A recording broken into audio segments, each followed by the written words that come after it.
welcome to the broadcast of the Sunway Sitges online chess festival. This is the playoffs of the classical chess tournament that Grandmaster Daniel King and myself hosted in December.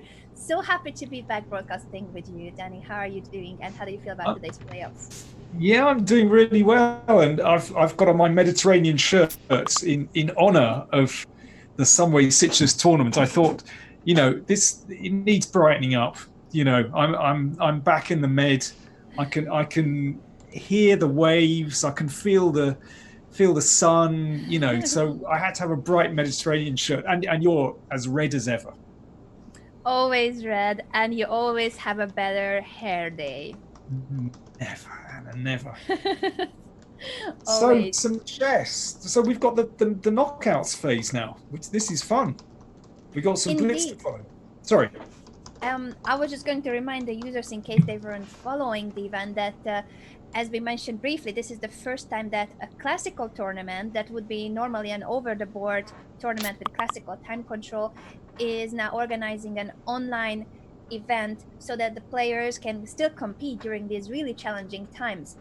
They are organizing the event once again in December. If everything will go well by the time we get to December, there will be an over the board tournament, but for now this is the online edition, and the first time that it's not just a rapid or blitz, but they had the same time control, 90-minute plus 30-second increment for 9 days, and today is the playoffs for the top 16 players of each group.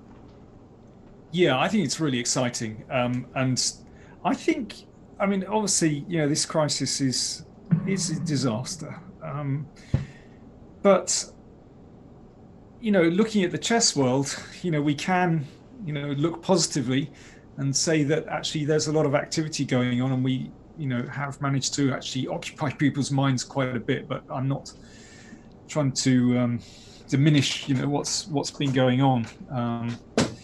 But anyway, hopefully we can distract ourselves with a little bit of chess today.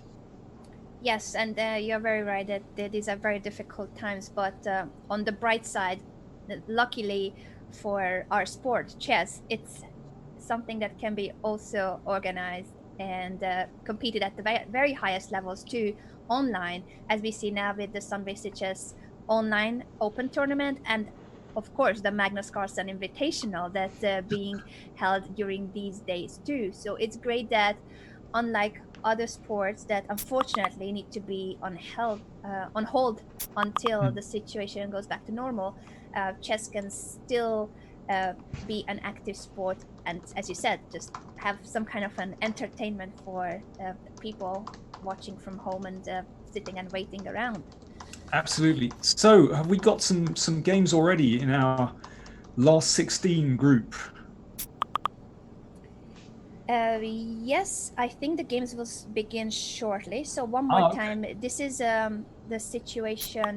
What today we will be following is the top 16 player of two groups. There's a group A and group B. We will be focusing on group A, but just to mention that the group B also has playoffs today for the top 16 players. Today it's blitz. The time control is 5 minutes plus 3 seconds, and the players will compete with both colors. So one game with the white pieces, one game with the black pieces. If it's still a tie after the two games, we will get to an Armageddon game that will decide the match. So we're starting with 16 players, and it will go down to the finals to determine who wins the first prize, which is 1,500 euros, and the trophy that will be given at the December event. Not to be sneezed at. Yeah, and second prize 750, third 500, and so on. There are 10 prizes. So, yeah. A lot of people have asked me already, well, hang on, if you've got prizes like this, how do you control things? Isn't there a big danger that people, sitting at home, they can easily use a chess computer? So, well, Chess.com are renowned for their anti-cheating software. And of course, you do have to rely on players, some fair play as well. I believe a couple of people have been caught already. Unfortunately, it seems that there will always be people who try, but as you said, the Chess.com system of anti-cheating, of fair play, is very efficient, and all the players have been caught. Additionally, there's also, I think, all the players are required to be communicating with an arbiter. So there are plenty of arbiters working during this event, and they are on Skype calls with the players. They need to use the webcams, of course, and to just be ready to be there present as if it was a tournament. They cannot have their mobile phones, they cannot have any other electronic device, and there cannot be anyone in the same room while they are competing. So, I mean, these are actually pretty stringent rules. So this is like the chess tournament lockdown, basically. Yes. Yeah. Same for us, of course. There's no one here at all. My office door is shut and that's it. No one's coming in. At least I hope not. Maybe the cat. But I've I hope barred the cat else. will make a stellar show later on. But the games have just started, as you mentioned. So we are going to start following some of the top players of the field. Grandmaster Ahmed Adli is a huge fan of the Sunway Sitges Chess Festival. He competes there every December, and now he's also one of the top players of the online edition. He started his match today with the white pieces. If you're following that same game, Danny, Yeah, I that would be am. awesome. So Ahmed Adli here with the white pieces. He's a former world junior champion from Egypt. At the moment, he's already 33. That's not junior category anymore, but I think a world title can never be taken away from a player like Adli. You can see his many trophies behind him. I think that's to intimidate the opponents as well. Oh, yeah, hang on. I can't see. Oh, I see in his photo down at the bottom of the board. Oh, also his webcam. We are showing his webcam because all the players have their cameras turned on. Oh, I For can't us see. and for the arbiters, you can't see him. So on How the do I broadcast, see? we can see his trophies as well. Oh, okay. Never mind. I'll tell you what. You look at their webcams, and I'll that means I've got to concentrate on the board, which is good. I will try to do that too. And his opponent is Jesper Thibault, a rising star from Denmark, one of the youngest grandmasters in Denmark. Yeah, well, I can see already that Ardley has played his trademark kingside fianchetto, that bishop raking across the board, and it's basically just a reverse Grunfeld, and this is a real Egyptian speciality.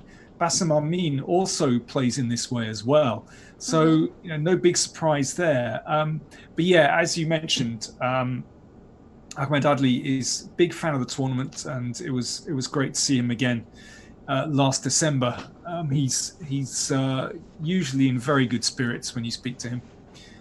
Absolutely, he's a huge fan, and I think every player we talked to basically were keen on returning. So hopefully the event will be held this December too, if things go back to normal by then. I've seen an interview with the tournament director from the playing hall of the event.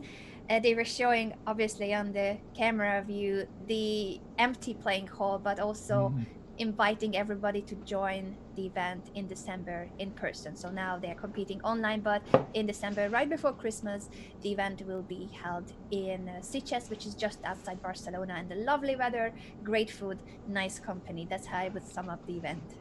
That is a pretty good summary. Yeah, it was nice to see Fran again in that video, actually. Yes. So, well, this game is taking a very interesting turn because we have Black's pawns occupying the center. Now, are they a strength or a weakness? Let's see. At the moment, they look pretty strong, Anna. They look very strong, but they also cost a few tempi for Black, so his king is still in the middle of the board, needs to develop the dark squared bishop and castle as soon as possible. Do you think that White can do some damage in the meantime? And after b3, will we see bishop to b2 to put pressure on the pawn, or bishop a3? Oh, c5 comes first before moving the bishop to threaten to trade queens. Well, yeah, I mean, at the moment, Black's center looks pretty sturdy.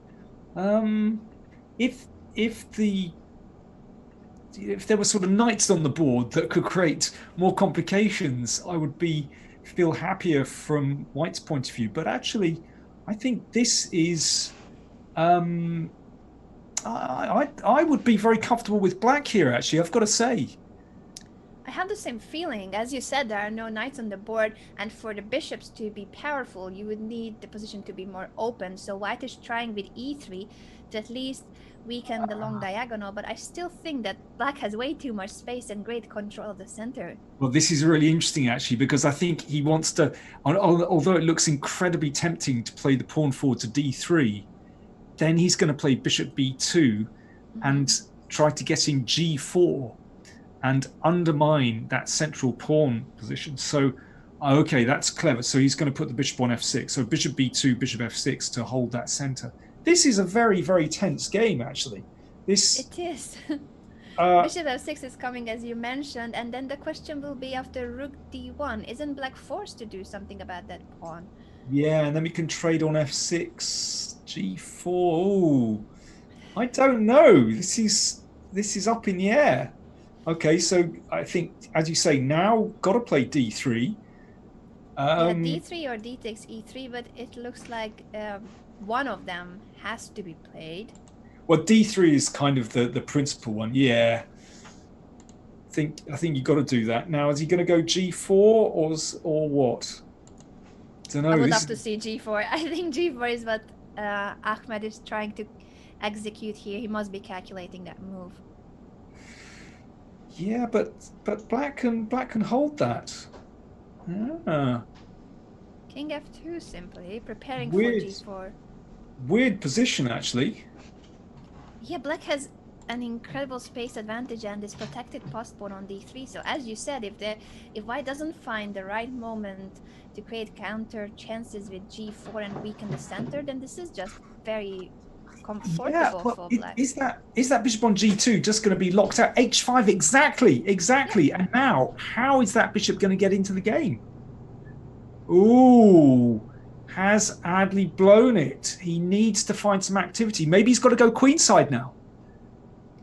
Maybe he's just got to push b4, but yeah, he has to be careful with the c4 pawn, so that's going to take some time to prepare.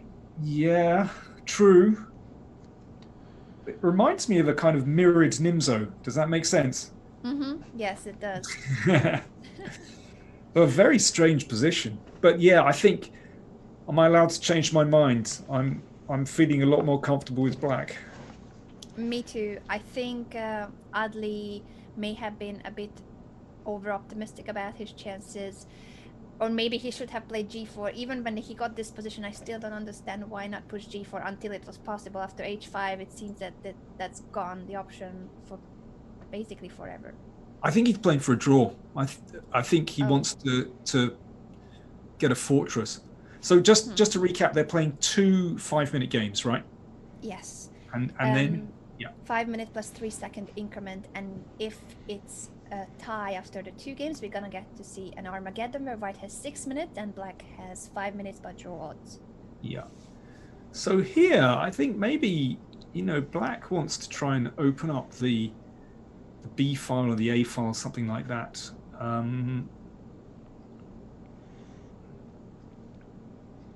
Very tense game. I wonder, should we switch boards perhaps? Yes, we're gonna leave it at this stage, claiming that it's only Black who can play this for a win, so he's gonna try for sure. He has more time, space advantage, protected postpawn. It's a very close position, so it's gonna take quite some effort to do something as Black, but he is the one with chances. I'm gonna take a look at Kirill Shevchenko's game. With the white pieces, Kirill Shevchenko, 18-year-old grandmaster from Ukraine, facing Ritvars Reimanis from Latvia, 29-year-old grandmaster, I thought, but I see FIDE master next to his name. FIDE master? Oh, I always thought somehow that he was at least an international master because his rating is over 2400 in classical chess and on Chess.com 2600. So, well, I think a future grandmaster in that case. Yeah. Good, very good at online chess, clearly, and d5 breaks things open. So we've reached an interesting juncture where, yeah, that's quite painful because, of course, if that central pawn is taken, Then white takes on d7 with the knight. So pawn takes pawn in the middle. Knight takes bishop, knight takes knight, and then rook takes bishop. So black can't take that central pawn, and this is one of those classic breaks, isn't it? It is, and if black cannot take on d5, as it fails to the tactical motif you have just showed, Danny, then this bishop on b2 is becoming a monster. There's a lot of pressure on the e6 pawn. We are still threatening as white to take on d7. I'm drawing all sorts of arrows to show those points in the position. Did I say, by the way, 18 months old grandmaster?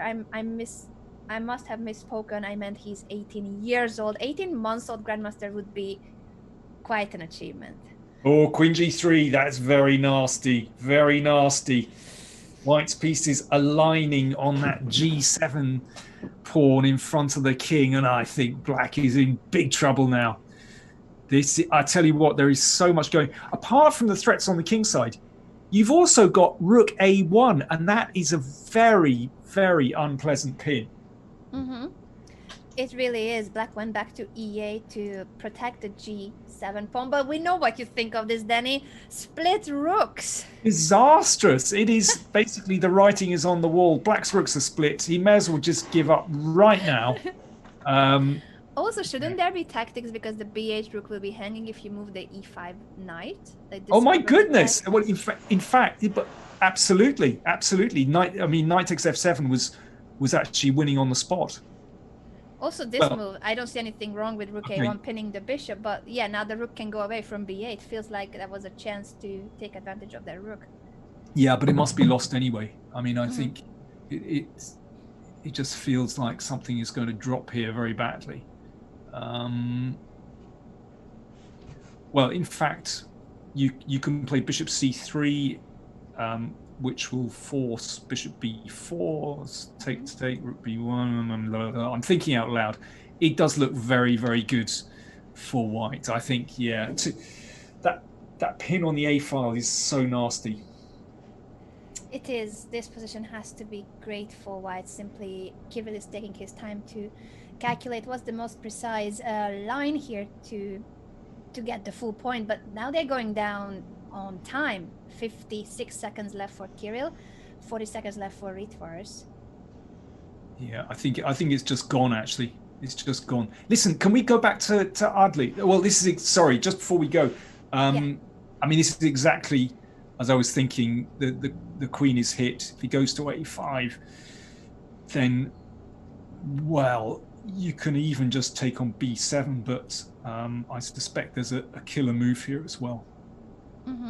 Shall we wait? He took on b7, so pawn up, and still lots of pressure on black. This must be completely winning for Kirill. But it's a blitz game, so there can be mouse slips, there can be blunders. If everything goes well, though, then this is a win for Kirill in the first game of his match. So what I was going to say was, that is a very strong move. Sorry, I've just switched back to Adli. I didn't see. No, it's c6. Oh, yeah, absolutely. Sorry, Anna. Yes, Adli's game. It's all going on here, and they're down to under a minute. And those black center pawns, they look like they're going to come good here.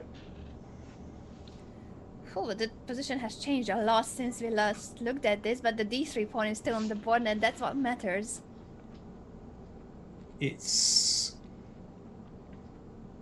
Yeah, I mean, this must be winning. This must be winning. Yes, after rook b2, not just the b3 pawn is hanging, but the fact that black is threatening e3 and mate on b1 plus to promote the pawn. So e3 is a huge threat here. Yeah, and okay, that move, of course, rook d5 was kind of forced to protect, stop the e-pawn advancing now. Yeah, the rook is going to go to e2 to protect. Should be, okay, this is still tricky, actually. This is still tricky because that c-pawn needs some attention. And, only one pawn now. Yes, it feels like there may have been a mischance by the Danish grandmaster, but it wasn't a simple endgame. Adli has been fighting well. Still an extra pawn for black and pressure on the f5 pawn, so white cannot activate his rook. Unless he trades it for the d3 pawn, so it has to be... This is Zugzwang. This is Zugzwang. Exactly. White did not have a good move. Because he also didn't want to abandon the 4th rank due to the a4 pawn. Will we see? Yeah, but d7. Okay, interesting. Oh, how are your king and pawn endgames? I love king and pawn endgames, but will we get to see it though? White doesn't want to trade rooks. No, but we could have had one a moment ago. But anyway, oh, here we go. That one. Black is trying, but white prevents the trade of rooks. So an extra pawn in a rook endgame for Thibault. I think this. I think it should be winning.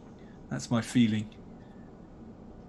Very active king and a passed pawn, but it's not so easy to start pushing it. So the rook has to be maneuvered to a better square. On e5, it's not doing that much. Yeah, that rook on a4 doing a great job of preventing the king coming in, but where's it going to go? This is going to go down to the y. I think we're going to get a trade of the f pawn for the a pawn, and then has white got enough to draw it? Ooh, white's king is cut. White's king is badly cut. Oh. Badly cut, but is it far enough? Because now after king e2, rook d6, obviously. So black is keeping the d file cut, and white didn't have time to come back with the rook to d1, it seems. This is lost. This is lost. Now, yes, I thought that maybe earlier white had a chance, but it wasn't working with the tempo. No. Oh, or is it? Hang on. There. Oh, no, it's still a draw. Okay, yeah. Still, it's a draw. The king gets the c2. Has to be one more file, indeed. It has to be one more file, yeah. With rook pawns, it's so tricky because it looks like black got the maximum out of the position, but it had to be the e file where the king is cut and white king on the f file. Like this, it's still a theoretical draw. Yeah. So that was a good result for Adli, who was struggling in his first game, and now they get to play the second one already started. Shall we go back to any of the other matches? Although I see that I think all the second games have started. Wow, they don't get much of a breather, do they? No. Why can't they just go kind of time out? Where shall we go? Where would you like to go? Okay, well, let's feature some other players. So let's take me on a tour of some of the other players. Who have we got playing? Christopher Yu is one of the youngest participants. He is 14 and also shared first place. So out of the first 9 rounds, there are 9 players who finished on 7 points, and the youngest of them is 14-year-old Christopher Yu. Okay, so this is an interesting one. He looks much younger in his photo. Yeah. He may be 13 and a half. I don't know in which month is his birthday, but this year he's turning 14. And also we have his webcam view. He does look very young, yes. Yeah. H5. Okay. I think that might be a kind of prophylaxis against the queen coming to H4, actually. Ah, interesting. Okay. Well, very early days, but all the minor pieces are still on the board, so yeah, that's just complex. Well, maybe we should return to that because it's kind of let's say it's brewing nicely. So you want to stay here? Okay, yeah, we'll stay for a little bit. Sure. He's playing against another international master, by the way, Michael Kopylov from the Ukraine, a 45-year-old international master. So there's quite an age gap between these two players. Okay, now where's that queen going? I mean, normally you just head to H4 straight away, but are there problems with the queen? Maybe F6 or no? Is that it somehow looks dubious? Yeah, it's got to be Queen H4, surely. Queen F4. Ooh, he wants to play Bishop H6. After F6, Bishop H6, and G5 doesn't work because the bishop on F5 is hanging. Exactly. Tricky. I think looks pleasant for white, probably. Yes, it does. I wonder if... Oh, Christopher still goes for it because, yes, after bishop h6, g5 would trade the bishops because the bishop on h6 is hanging too, but he doesn't have to play g5. Maybe he's just saying that his structure is solid. If white will take on g7, king takes g7. Looks to me, it looks a bit weird. I It like, does. you know what? I like that bishop on g2 that Mm-hmm. might just kind of slice across the board. And yeah, okay, he's trying to break out, but too many pawn moves. Don't know. Queen c1. Just go back. To c1, you would go back because if queen Yeah, e3, knight c4 is a yeah, tempo. yeah. Exactly. There you go. He's done it. So queen to c1, and now black goes for g5 to force the trade on Ooh. g7.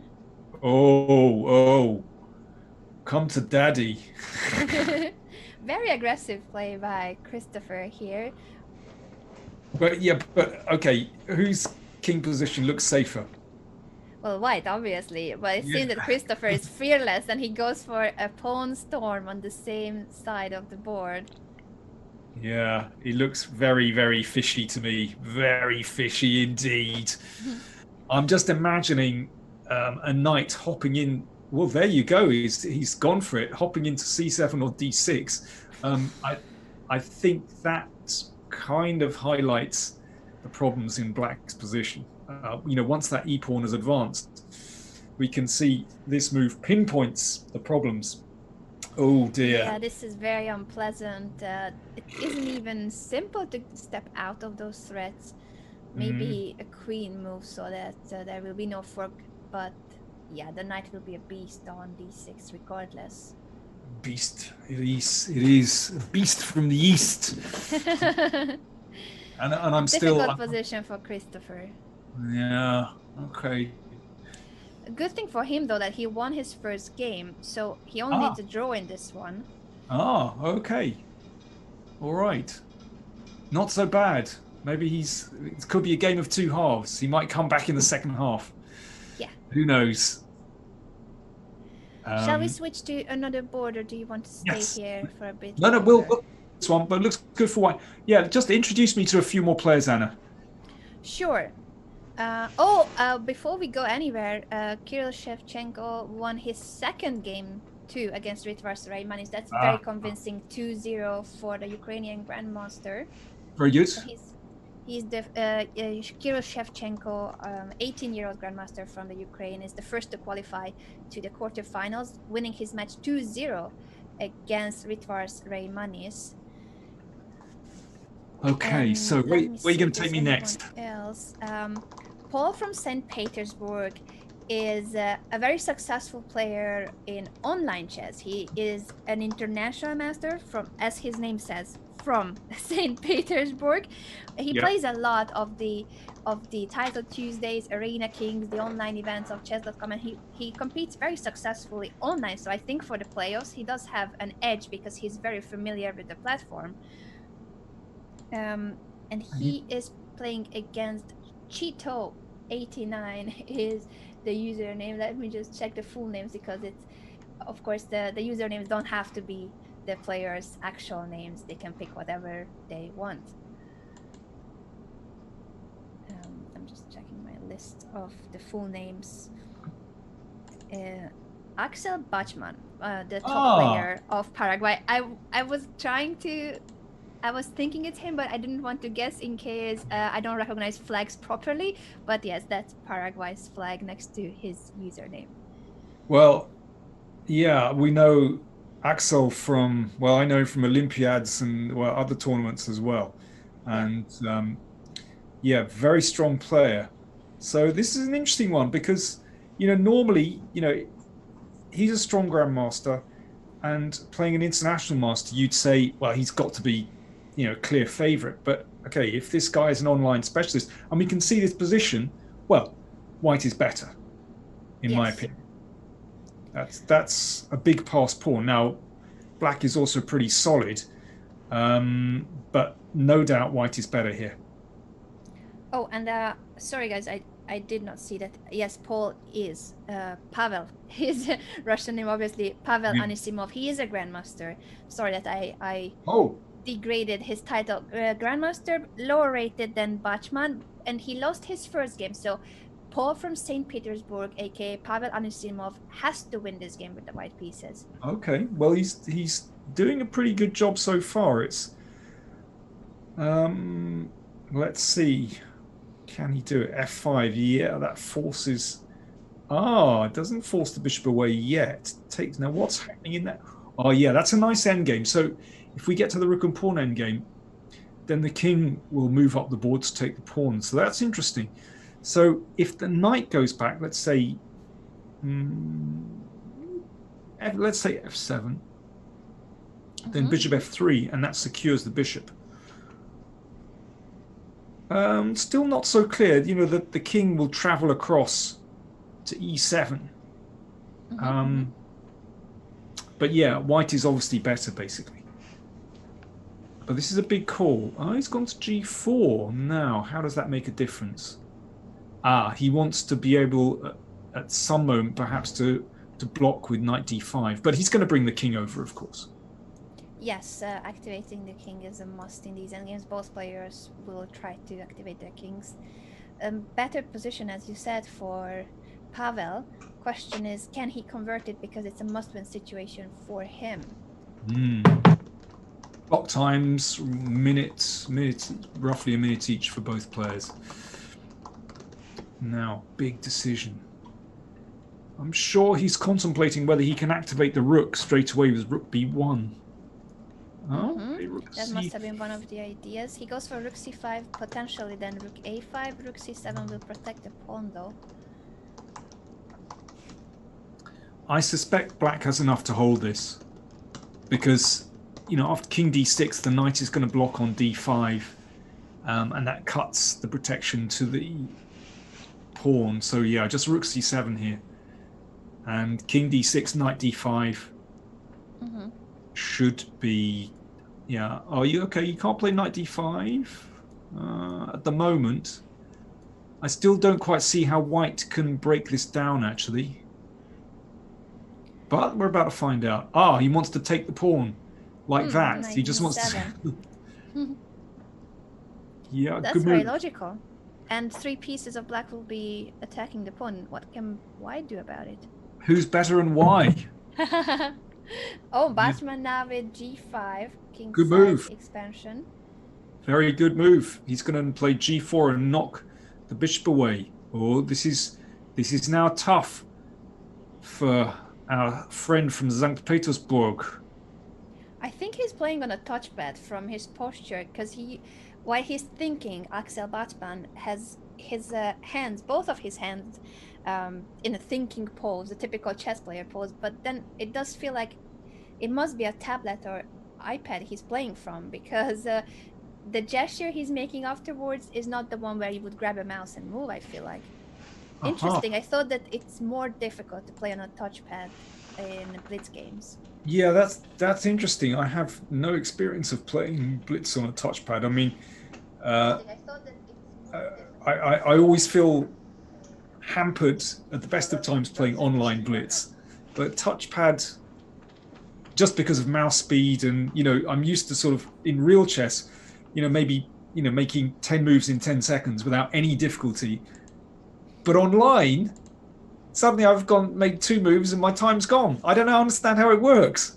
I feel the same way, Danny. I always lose on time, even if there's increment. But luckily, these players are much better at competing online in Blitz as well.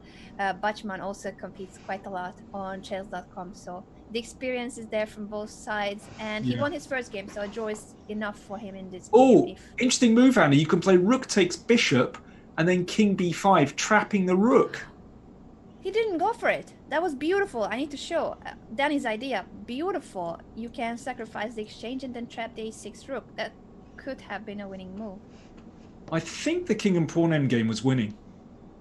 I'm pretty sure. It does look like, because it will be a zugzwang position and black is already a pawn up. Exactly. Yeah. And there's even a tempo move with h5. Anyway, that's kind of water under the bridge. It is. But they could repeat. Look. Oh, he's taken the pawn. Rook is it was trapped. It's no. Oh, but the bishop is gone. The bishop is gone. Yeah. So that was his idea. Great defense. Yes, he defended very well, Grandmaster Bachmann, and then found this nice way of turning the tables, trapping the rook on a6. So now this is a clearly winning position, and he won the first game. So I think we can declare him as the player to advance to the quarterfinals. Clock times, though. Clock times. That's a bit worrying. You think he's gonna flag with 20 seconds? I would, but I don't think he will. I don't know. Looks scary. He can do it. He's going for the a pawn. This should be. I mean, I'm just gonna check in with the other boards real quick Sure. if there's anything very exciting. There's a piece up for Rodrigazo, Grandmaster Rodrigazo, the username Rodrigo Vasquez. They drew their first game, but he's gonna win this game, I believe. Yeah, it's a piece and a pawn up. So, in that case, Rodrigo Vasquez will move on to the next stage against Gregor's Nasuta, knocking Nasuta out. And Adli is still playing his second game against Thibault. I'm just looking at that. It's really they seem to have reached some really strange positions in these two games. Sort of very blocked, very hard to really understand what's going on. But it must be better for Black. Yes, has to be better. The knight is doing a good job here, putting pressure on the e3 pawn. Although now with the light square bishop and the threat of bishop e6. Yeah, but king e7 it's okay. Mm-hmm. Yeah, bishop c8 can come, but the king will protect the pawn from f6. And knight f6 attacks the h5 pawn. So now if bishop c8... Oh, there will be a fork at the end. Bishop c8, knight takes h5, and knight g3 will win the bishop on f5. Exacto. So goes for it. Okay, king f2, now threatening the pawn, but black can protect it with king f6. Yeah. So black is better. I don't know. When you've got a knight in these situations, basically that knight can go around in circles for 1,000 years, and it's so unpleasant. And black is after all a pawn up, so and serious time advantage as well. Wow, look at the king go. Basically, he's just decided, okay, hold the king side. The knight on g7 blocks out white's king, and he's going to bring the king around to e3. Yes, that's a very clear plan. It has to be a win for black, pawn up, and now the king infiltrating white's camp, which is gonna be that Adli will advance to the next stage of the quarterfinals. Missed chance for Jasper in the first game. It did feel like he had a good position, but Adli managed to hold. Now, here in this position, I think time to drag the king over. Oh, he's going to play the knight to d6 first. Very good. That's good. And that controls the bishop, and then he's going to push the h-pawn. This is absolutely masterful positional play. Oh, okay, I think it's time to push the h-pawn. Oh, it's Zugzwang. Yeah, when the bishop moves, you take on c4. If the king moves, you take on e3. This is brilliant. Absolutely brilliant. Yeah. And therefore, Thibault resigns. Ahmed Adli advances to the quarterfinals. Brilliant game. Okay, where should we go now? That has been the end of the second game of the first matches of our round of 16. So, as a reminder, these are the playoffs of the Sunway Sitges online chess festival. There were 9 rounds of classical chess with classical time control, also played on Chess.com, and today is the playoffs for the top 16 prizes. I'm just gonna have to check with the results when I see the updated score if there will be an Armageddon, because the matches that we have been following were decided by either 1 or 2 wins, like Kirill Shevchenko, who won both of his games. But I think there's at least one match. I see Christopher Yu managed to hold the draw in that second game against Michael Kopilov, which means that they will have to play an Armageddon, which has just started. Christopher with the white pieces, starting with 6 minutes and 5 minutes for black, but draw odds for Kopilov. And time increment? No increment? No increment. Yeah, okay, good. Proper Armageddon. Well, listen, if Christopher Yu held that game, um, to, I mean, that was pretty impressive. You know, the one we were looking at? Yes, it looked really passive for Yeah. Christopher, his position.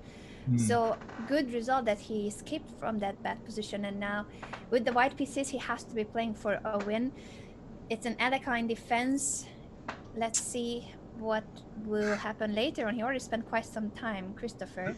The Magnus favorites.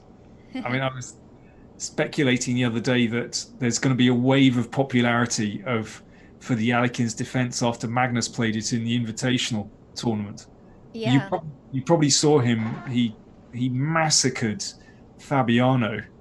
Yeah, I Uh, did see the game, and also, as you said, it usually creates a, a boom in terms of like the openings that the elite is playing, especially if it's the world champion or some of the top 10 players successfully using a not so popular opening. Well, not the most popular, so to say, not the most classical approach at top events. So, yes, I do think you're right. There will be a trend now.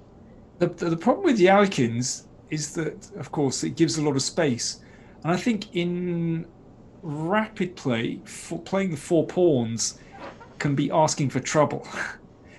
Um, what Christopher Yu is playing now with white is basically the main line. Mm-hmm. And you play very simply with knight f3. You bring a piece out, that can't be wrong.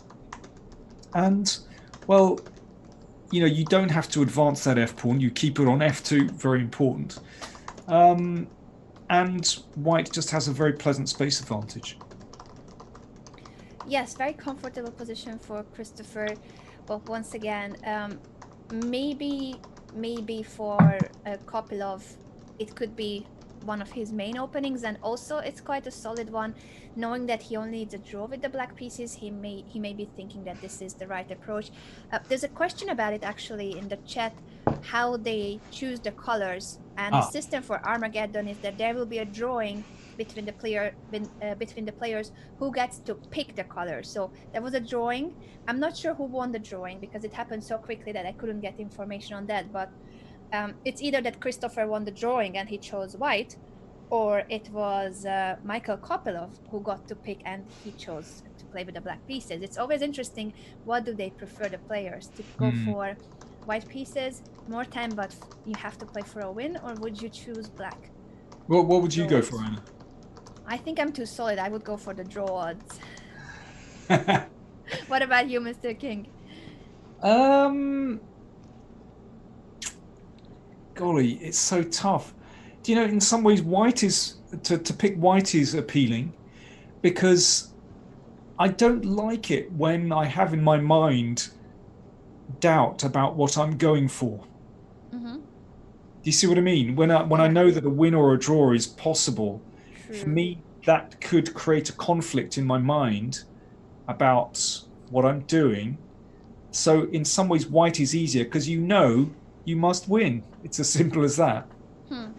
Yeah, that's a good point, especially in Blitz where there's not much time to think. I also I was considering this topic obviously because of the Norway chess tournament last Mm. year where they had an Armageddon no matter what, to decide that there would be a winner in every single match even if the classical game was drawn. And there I think what was a trend is that depending on the player's style and whether they're known as a solid player who um, almost never loses, but also doesn't win many games, well, they were more likely to go for the black pieces. Mm. Yeah. No, I think it's a tough one. But I mean, to be honest, it's a blitz game, and you just get on with it, whatever you have. I don't. For me, it's not a. Oh my God, I've got black. What do I do? You just Yeah, get. You do the best with what you're given. very But true. but Very this true. position we have on the board, I mean, this is an absolutely typical pawn structure that can arise from the Alekin's defense, where white has this very pleasant pawn wedge on Mm-hmm. the queen side. And although black has a solid pawn structure, basically white you feel is always going to be a bit better here. I know there's pressure on d4, but as we can see, Mm-hmm. white has actually covered that. But I suppose the problem is that white has to be careful how you go forward. But bishop c3 looks good. I mean, of course, you want to play a4 and b5. And once you start pressing black backwards, looks great for white. I mean, this is the essential problem with the Alikins. I do agree. The time advantage of Christopher has disappeared, though, and I need to correct myself because I said that he held the second game to a draw. Christopher won the first game, so he lost the second game, and that's how Kopylov got to tie the score, and we have an Armageddon. I'm sorry about the misinformation there. Yeah, okay. That makes more sense because the position that Christopher had when we looked at it was quite ugly, so to say. Yeah, okay. Well, let's stick with this and see how things develop. Okay, so he's playing bishop g4 to push that knight back. And then presumably he's going to go for a4 and b5. I guess he's got to watch out for this e5 break. Mm-hmm. And that could be the reason why he wanted to play bishop g4 first, so that is also against the pawn push e5. Bishop takes f5 would be the answer. But now queen f4 makes sense, putting even more pressure on the d4 pawn and also possibly aiming for e5. But the queen is being chased away. Bishop d2. The only thing is that Christopher cannot be repeating moves here, going back to c3. Now if queen f4, he cannot repeat. No. There we go, e4. Yeah, so draw it's for black, and he's using it. Well, if e5, then you trap the queen with bishop d2. That's the problem. Yes, yeah, very good point that the queen looks very active on f4, but you can self-trap it by pushing e5. Yeah, I think this basically looks dubious for black. Once b5 comes, then of course black is not going to get the chance to break out. So I think somehow black needs to do something very special here to disrupt the flow of the game. Otherwise, black is just lost here. He's going backwards. Big moment, big moment. How could we stir things up? h5, yeah, well, do we? I mean, we could simply take on f5. Don't know. That opens up the e file. He's done it. So I was thinking e takes f5 now. Oh, G takes f5 to open up the g5. Once again, quite an aggressive approach, but this time from Kopylov. We saw Christopher going for similar ideas on the king side, but b5, the thematical pawn push that Danny already mentioned earlier. Well, now what do we do here? And they're going really down on time. It's a minute and a half for Christopher and only a minute for Kopylov. Things, it feels as though black's kingside attack isn't, I know there's an open g file, but it takes time to get there. In the meantime, well, okay, once the queen has gone back, b6, fine, that's nice. But we can play queen f3 to attack the pawn on h5. And with the queen sitting on the king's side, it just feels as though white should be very secure. I fully agree with you. I think this position is great for white. Christopher has more time. There's no increment, guys. It's a reminder that while in the blitz section, there's a 3-second increment. In Armageddon, there is no increment at all. Oh, here's an interesting moment. Now, should you play queen? I was going to say queen b5 to exchange queens, but he's played rook a2 first to get the a file. Right. Still looks good for white. Looks really good with that b6 pawn, fixing the b7 weakness. White has the a file. The king is vulnerable. White should be winning here. Plus, there's no time for black. 18 seconds left, and there's no increment. Oh, that once. Oh, white's queen is on the king's side, and that looks very, very nasty. I wonder, can we combine things? Oh, 47 seconds left for white. Kopylov, 11 seconds left. Oh, bishop a1. What is that? Is he just marking time? That's maybe. That's just trying to confuse him. That's not the best move, but he goes for the rook lift. Okay, he had an idea. Very crafty. Oh, now it's blowing up in the middle, but that looks so dodgy. Yeah, and Yeah, only 4 seconds left for black. This is unfortunately bad position and no time. He actually got to collect some pawns on the queen side, but with 1 second left for Kopilov, Christopher is about to win this game and about to advance to the quarterfinals. that's it. Good. Well, do you know what? That last position is still pretty messy, but it's kind of irrelevant. Basically, white created sufficient complications, and yeah, I think black was always struggling, basically, seemed to me. Very true. Congratulations to the youngest participant of the playoffs, 14-year-old Christopher Yu advances to the quarterfinals, which we will be broadcasting after a short break. So don't go anywhere. We'll get to see the top 8 players of the field now competing for the €1,500 first prize.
welcome back to the broadcast of the playoffs of the Sunway Sitges Chess Festival online edition. Grandmaster Daniel King and myself will be here to cover the rest of this exciting tiebreak session. Danny, what are your thoughts on the first couple of games and how do you see the players? Who do you think is the favorite? Well, I really enjoyed it. I just think it's fantastic that we can enjoy some good chess competition again. And well, I really liked Ahmed Adli's positional win. I thought that was absolutely superb. With the black pieces, that was brilliant.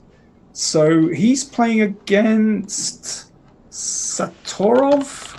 Bobur Satarov from Uzbekistan, who is the only untitled player who made it to the top 8 of this very strong online competition. So those of you just joining, a reminder that the Sunway Sitges Chess Festival is a classical tournament held every December in Spain, but because of the current situation, they decided to organize their event online.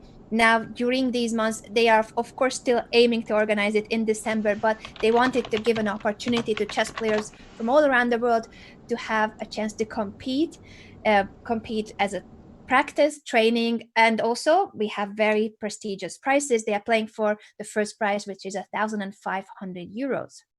And straight away, I want to go to that game between Ahmed Adli and Bobur Satarov.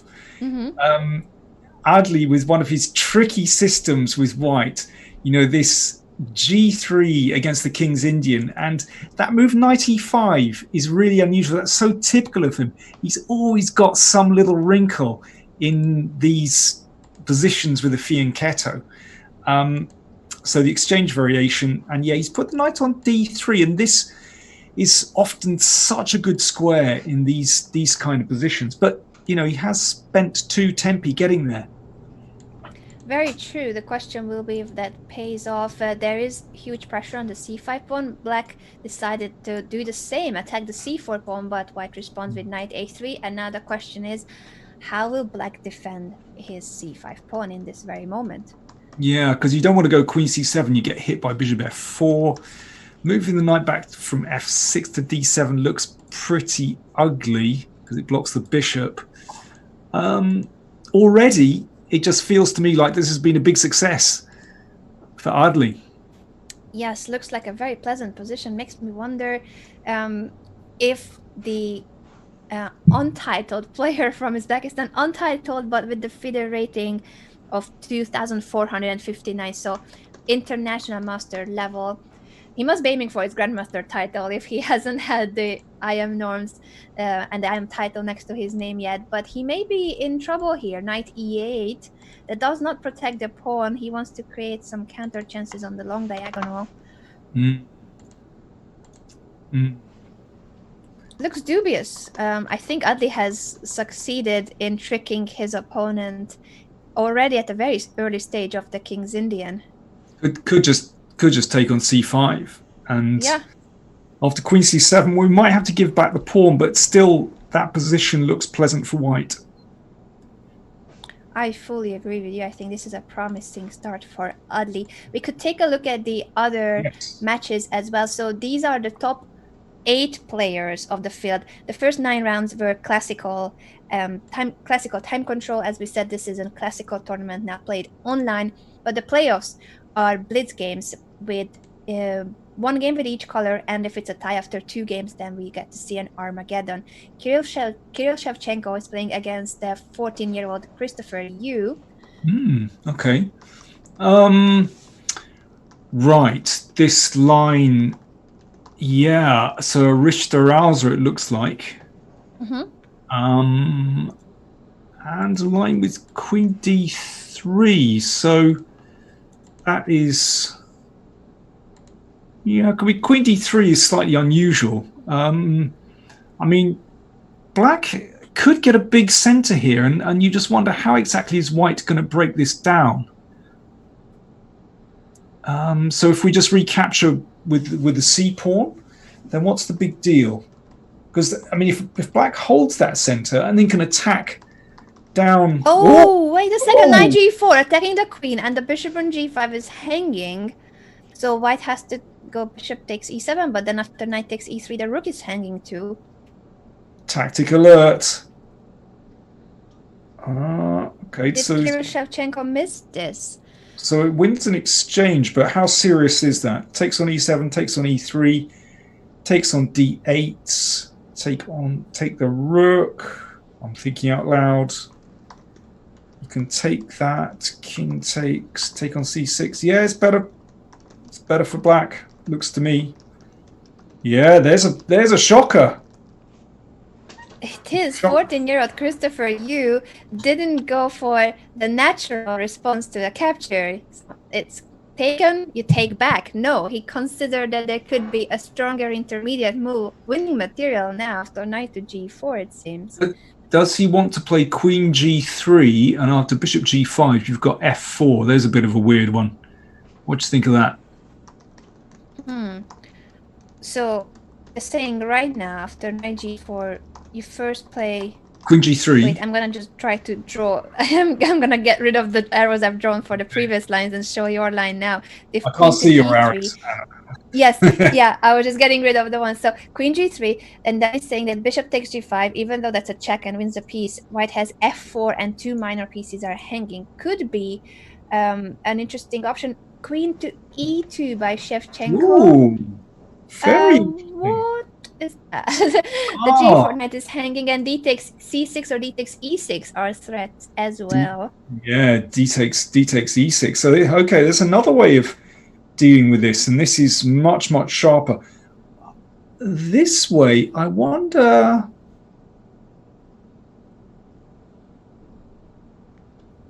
Black may be able to play. Take back on d5 first. Oh, d5 is hanging. Ooh, it's very messy. There's a creative solution. Yeah, and now I was thinking queen takes g4, castles, and then knight d5, but so black decided to give back the piece, capturing on d5, not wanting to know what's happening after d takes e6 and the king in the middle of the board. Queen takes g4, castle king side. It still looks good for black. Still looks good. I'm just wondering about, yeah. Okay, and just castles now. Because once the bishop comes to f6, then the queen side is just being pulled apart. Oh, this looks fantastic for black. It does. Open b and c files. Bishop on the long diagonal will be very powerful, as Danny mentioned. A question now from white. Will there be enough pressure on h7? Draw. Sorry, Anna, did you see Christopher declined a draw?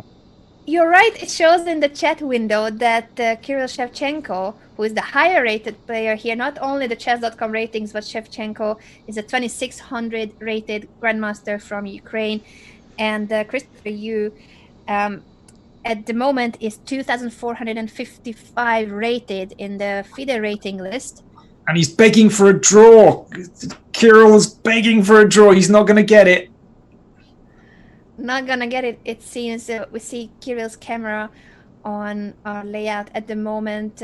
He seems to be not that worried, but I also don't think that that's a joyful face.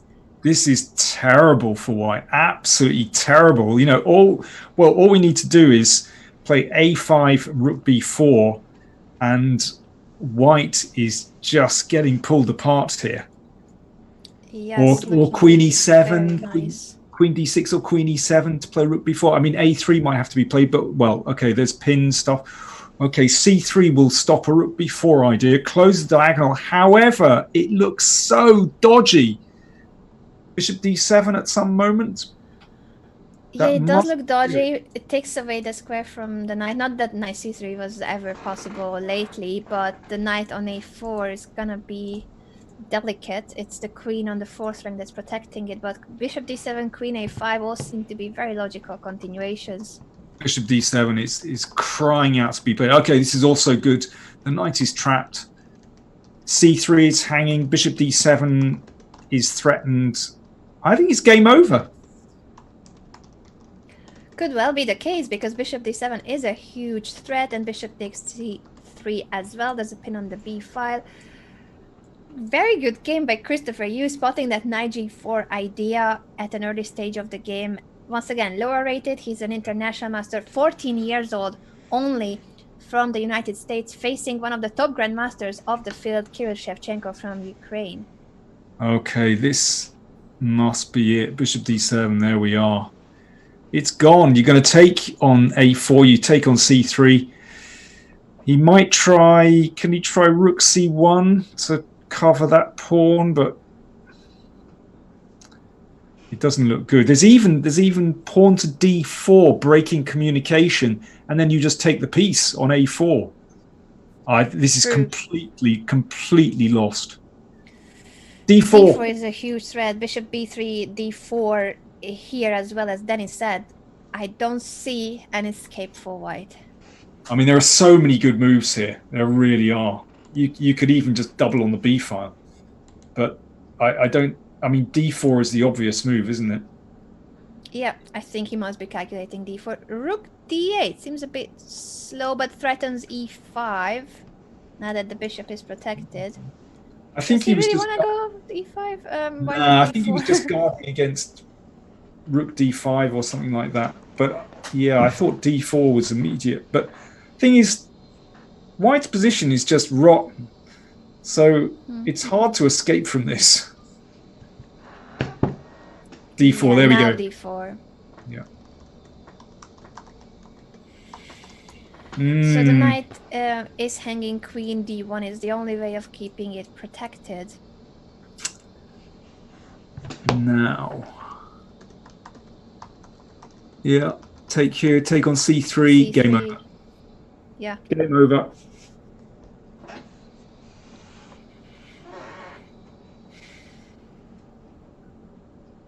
And Shevchenko with under 10 or around about 10 seconds now, plus a completely lost position. That pawn on b2.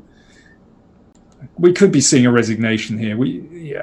Well, I would never tell someone that they ought to resign, but this is pretty bad.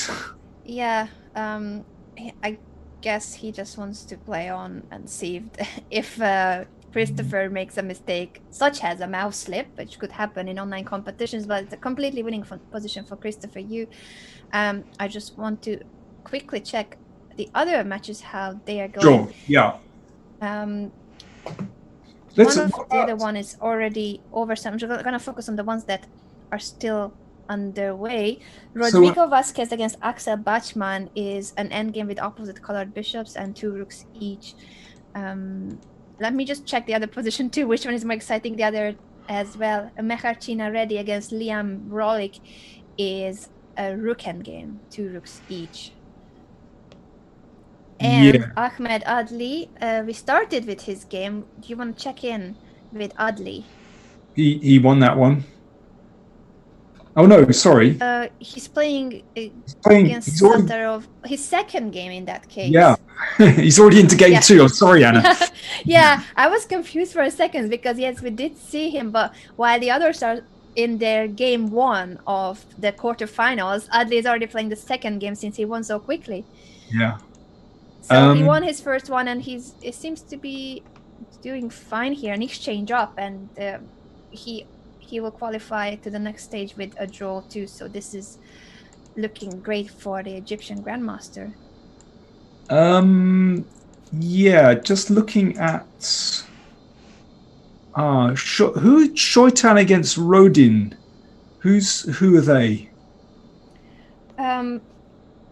I think they are not part of our quarterfinals. I also had their game up, but sorry.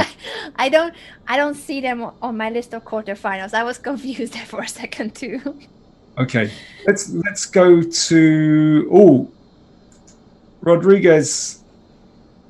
Vázquez against Axel Bachmann, because they're down to their final few seconds. I think we're going to get a decision very soon.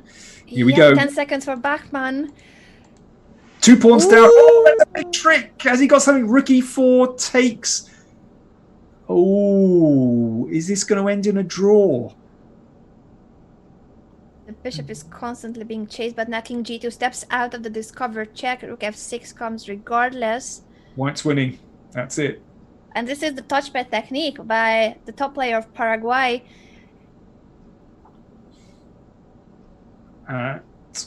So he's a couple of pawns down with the black pieces. He's the one who has to hold this. Yeah. And bishop c4. Bishop c4. There we go. 4 pawns. Has to be a winning endgame for Rodrigo Vasquez, grandmaster from Chile. Now, yeah, that'll do. Take another pawn.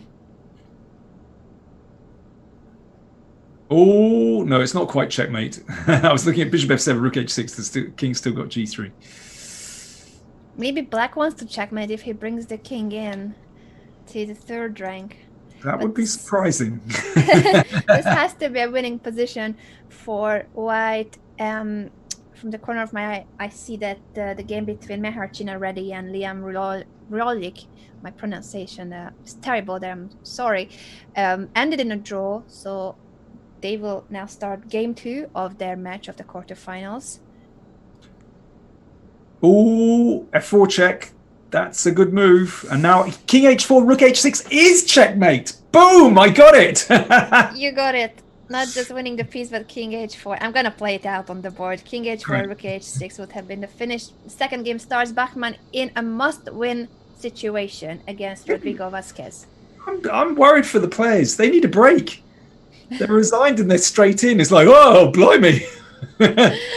Most of them are used to playing Title Tuesdays and Arena Kings on Chess.com, where it's 2 hours of straight competition. So once you finish your game, you're given a new game and it keeps going and keeps going. So I think they can handle 2 games in a row, but not us. Or like we are the slow people of the internet. I want to say, okay, we've finished 1 game and now obviously it's time for a cup of tea.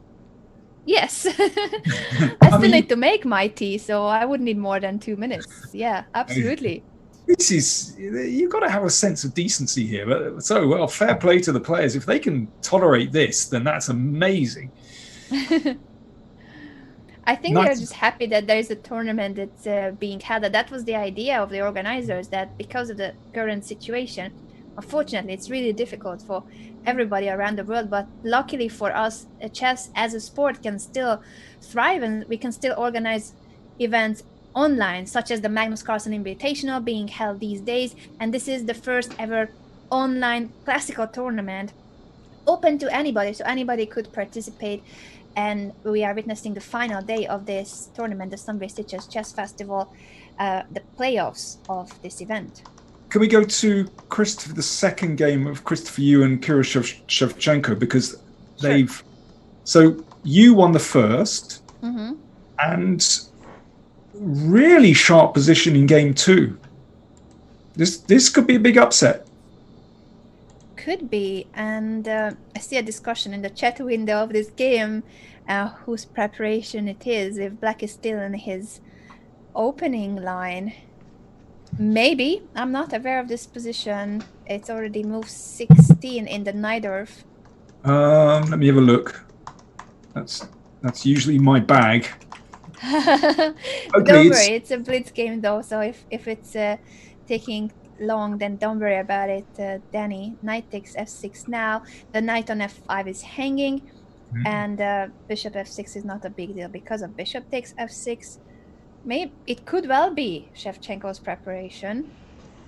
Yeah, I mean, knight d5 in that particular position doesn't look ultra scary. I mean, it's all scary, but I've encountered far more dangerous ones. And right, so they've got basically black's a pawn up at the moment. Not that says very much, but the knight on f5 is under attack. I think it's comfortable for black. Maybe there's a big too. Unless you can go crazy here and try and get the initiative. Knight g7. Knight takes g7. So if king takes g7, Yeah, I'm struggling for a follow-up, of course. I like the enthusiasm, though. Go for the sacrifice and then think. Yeah. Take first, think later. Um, yeah, Rook F1 is, of course, a sensible move. But, I mean, black should be absolutely fine here. Even if you can just exchange off on F5. Seems like everything's under control. Rook F1, Rook E8 to take the open file with a tempo, develop the rook. Shevchenko's doing well, it seems, and he's in a must-win situation since Christopher won the first game very convincingly with that beautiful tactical motif knight to g4. Yeah.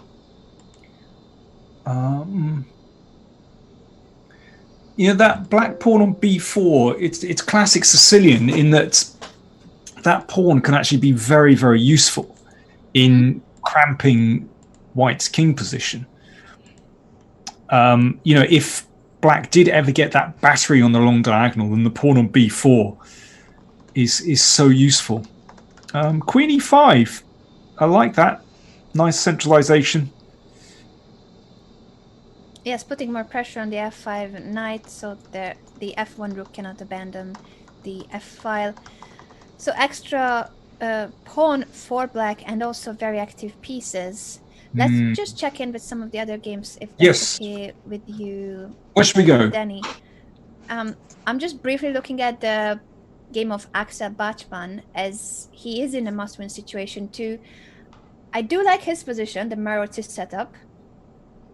But it's solid for black, very solid. Plus black has a lot of time. He seems to be knowing what he's doing with this setup. Must be a fan of the hedgehog. Anna, which one do you prefer? Do you prefer to play the hedgehog behind the first three ranks, or do you prefer the center? Space and center. Space and center. Oh, there you go. I prefer. What about you? Yeah, hedgehog. You gotta tempt them forward, then you bash them on the head. That's the way to go.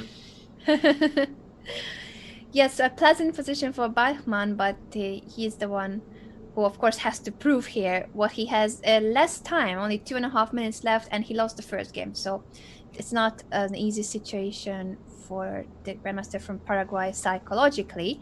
Another game we have is between Liam Vrolik against Mehar Chinar. And that is, oh wow, what an interesting position. Yeah, crazy. Wow, open G file. I've got to tune into this. This is pretty weird. It looks good for black though, doesn't it? Does look very good with this king stuck on e1, rook on the second rank. And we see the camera of Liam Vrolik from Netherlands. An 18-year-old international master, but he currently struggling in this position with the white pieces. I do think that Mehar has better chances with this attack. Hang on, what happened in the first game? The first game was a draw, so this will decide the fate of the match. They trade queens. That helps the white king. Yeah, but hang on, knight e4? Threatening the bishop and, well, sort of threatening the bishop to exchange the bishop, and also knight c3. There you go. Boom! Yeah. Must be the idea, yes. Yeah. Hang on, what's the score? Black is 1 up. And maybe another on the way. This looks very good. That bishop's in trouble. It really does look good without the queens too. So this was the reason why Mehar Chinar traded the queens to get knight e4 real quick and threatening knight c3. I don't really see a way for white to handle all the threats here. Ahmed Alin, in the meantime, has won his second game already, so he is the first player to qualify to the semifinals. Right. Okay, he's won it already. Yes. He won both of his games very convincingly. Oh, against Satyrov. Christopher Yu down to 12 seconds. And Shevchenko, they've exchanged queen against 2 rooks. Well, it does look very good for black because I think white is struggling on that back rank.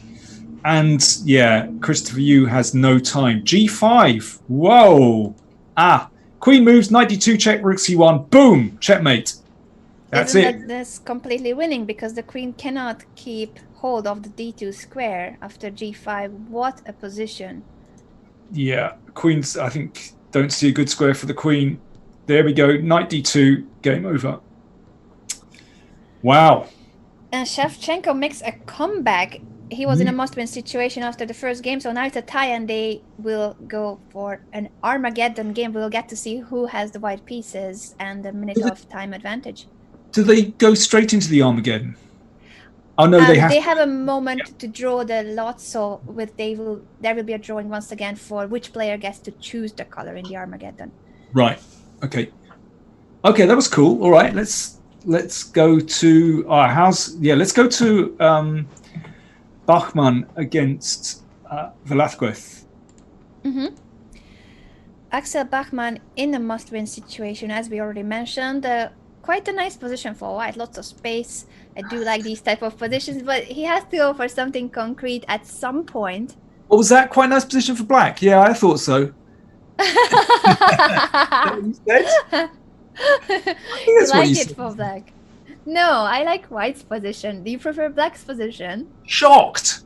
I don't know. Okay, here we go. B5, classic hedgehog breakout. B5 for black. Come on. B5. Yeah, because of the C5 pressure on the C3 knight, it could have worked. Maybe. Who knows? There was some kind of E5-y stuff, but I don't know. Yeah, the D5. H4. The squeeze is on. Okay, now, can you be brave? G5. Come on, take the black squares. You might get checkmated. G5. Boom. He did it. He did it, yes.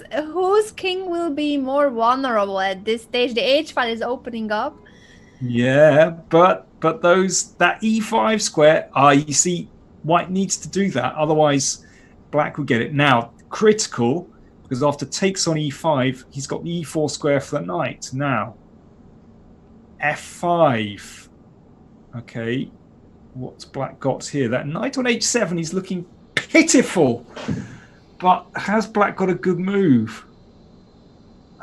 So white has given up a pawn by pushing e5 and then f5, not taking that. Actually, there was no good way of getting the pawn back, but now black is sacrificing the pawn too to open up diagonals for the queen and the bishop. This is a great game. It is, and they're down to their final minutes soon. Take on b2, queen b2, and then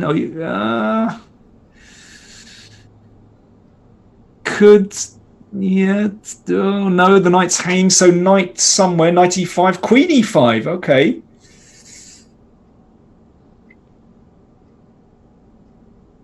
So and the knight cannot be taken because the queen is hanging, and if queen takes, obviously knight takes e5.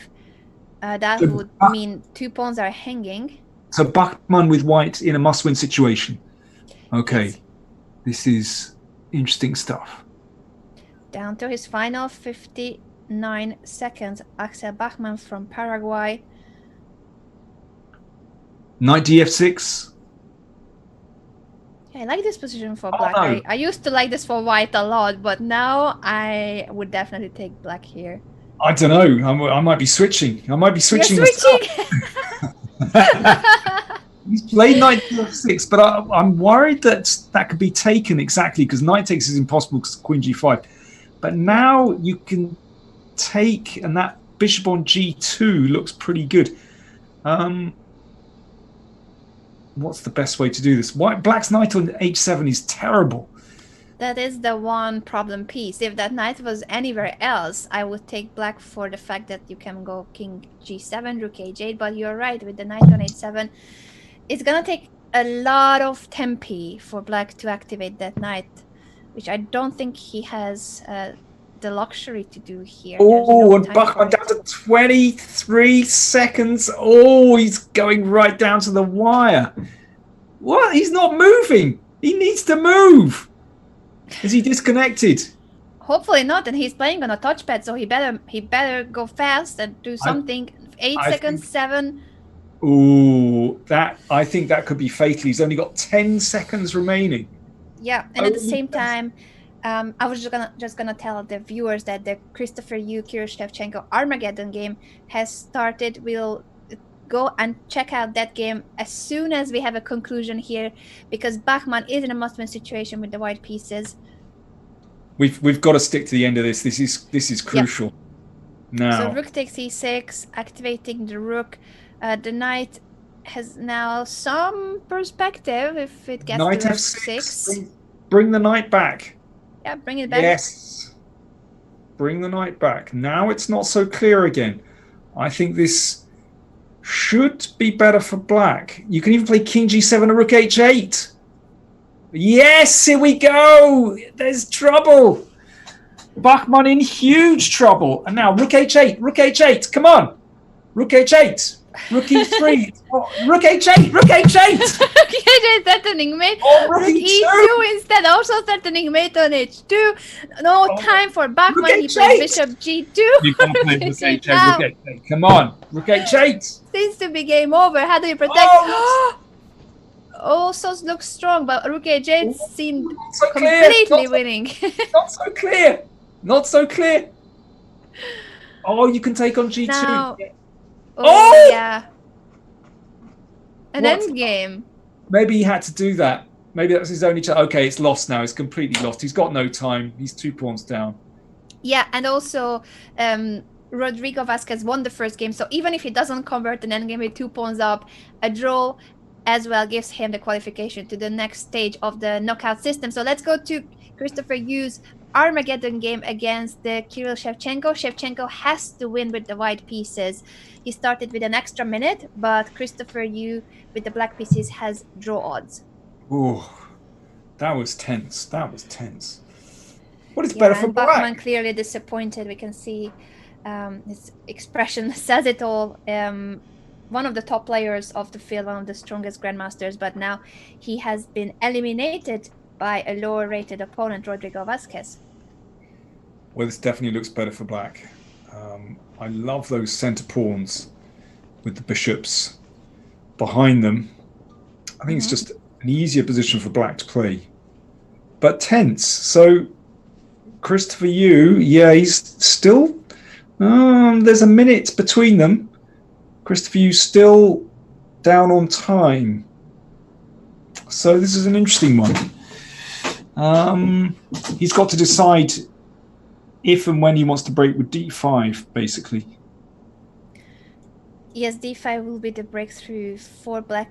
He seems to first prioritize regrouping his pieces, including the dark squared bishop that can seek to be placed on the long diagonal. Although I don't think it was doing that bad on e7, and I don't see why it's so much better on g7 or h6. Well, maybe he wants to do Anu. He wants to do a repeat of game one. He's going to put the bishop on the long diagonal and play f5 and just go for it on the queen side. Maybe that's what he wants, because it's tricky. So once the bishop is on g7, he can push f5 and threaten the knight on c3. So it will be tricky, but white doesn't have to fall for it. Okay, that's just preempting knight a4, so I think that's okay. Yeah, bishop g7. I kind of like that move, actually. It's funny how black has played all his pieces back to the back rank, but his pawn setup is so solid that white cannot really do anything immediately. He's going to play rook a8 next turn. I'm going to give him a trophy just for that if he does it. Def, yeah. Rook a8. I think it's... Okay, white is just kind of marking time. It's not so easy for white to play this. But he does have a time advantage.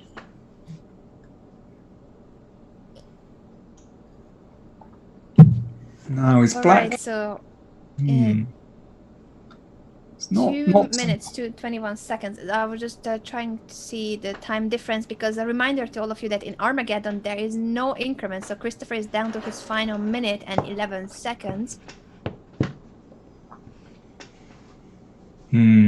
I think black is going to have to do something positive pretty quickly because he's got no time left.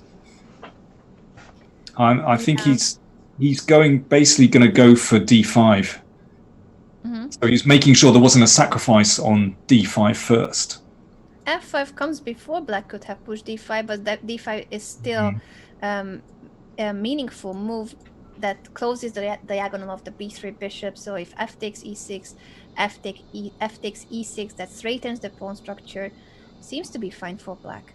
Now black, well, given a few free moves, black could play bishop f8 to d6 and then sit it on e5. That's my dream position, the long diagonal. Trade on d5. Yeah. Oh, here we go. Bishop takes. Good move. I think he has to do that. Otherwise, white finds it very difficult to get play. Very difficult. So I think this is tricky. So king c6, you've actually got rook c3 check. Do you see what I mean? So king c6, rook c3, and if king b7, which happened in the game. Right, but anyway, because of the king takes knight, rook d1 check. But anyway, I think this is a reasonable way for white to play because he complicates it, and he knows his opponent has very little time. So it can be mating attacks almost if rook c7, king b5. Oh no, king b5, then rook b3. So rook c7, king d6. What's going on here? Knight b4 first, winning the exchange. So it's two minor pieces now for the rook. Yeah, but black is very solid on the king's side. In some ways, that makes it easier for black because now you can just concentrate on what's going on the queen side. And we can start a counterattack against white's king. But I mean, clock times are going to be decisive here. Bishop e3, good move. Bishop f2 potentially coming, or bishop d4 check. Rook d6 threatening a4. It was prevented, but now c4 check. Oh, what's happening with black's king? Check rook b8 and rook b5. Yep, wasn't that just mating too? Did we miss something there, Danny? Oh wait, he had king to c5 too, and the rook was hanging. C5. Yeah. Okay, we got a little too excited there, but they're down to their final seconds. There's no increment here. Winning now one of the rooks, so it's a piece up for black. Oh, that's it. Oh, free move perhaps. Is he going to flag him? He's going to try and flag him. Oh, let's see. This would be desperately unlucky for you if he actually loses this. Oh, he's gonna win this. I think 5 seconds here with a rook and piece up for Christopher. Easy game. 4 seconds left. Yeah. Easy. You're very confident. Yeah, well done. I'm confident in their online skills, not my one. I would have lost on time ages ago. Congratulations to Christopher qualifying to the semifinals with this win against Kirill Shevchenko. That was very impressive. I thought he'd blown it. Do you know what? That looked really dubious when the king was staggering around on the queen side. Okay, well, let's go to Liam Froelich against Mehar Chinaredi. I apologize. We struggle with some of the names, but their chess is definitely easier to understand, even if we can't read usernames. But Mehar Chinaredi from India is a 25-year-old international master competing now against 18-year-old international master Liam Froelich, and this is their Armageddon game, which means that white is in a must-win situation again. Yeah, it looks good for black though, doesn't it? Looks really good. I can imagine a d4 break coming to open up the e-file soon. I think white is in desperate trouble here. Looks pretty bad. Yes, the king is so vulnerable. He plays bishop g4 to cover the h3 square, and if they trade, he could try to go for a queen trade with queen takes g4. Pawn up.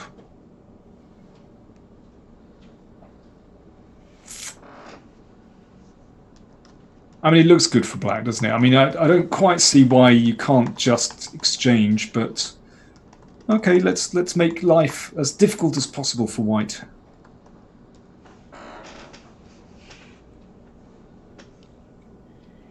And those of you wondering how is the system and what's the current situation with the matches, there's always a bracket in the chat. So if you are watching, for instance, right now on Twitch, you can click on the Moobot message that shows the bracket, how it is currently. So we are in the quarterfinal stage of the playoffs, and some of the players have already advanced. This is the final match of the quarterfinals.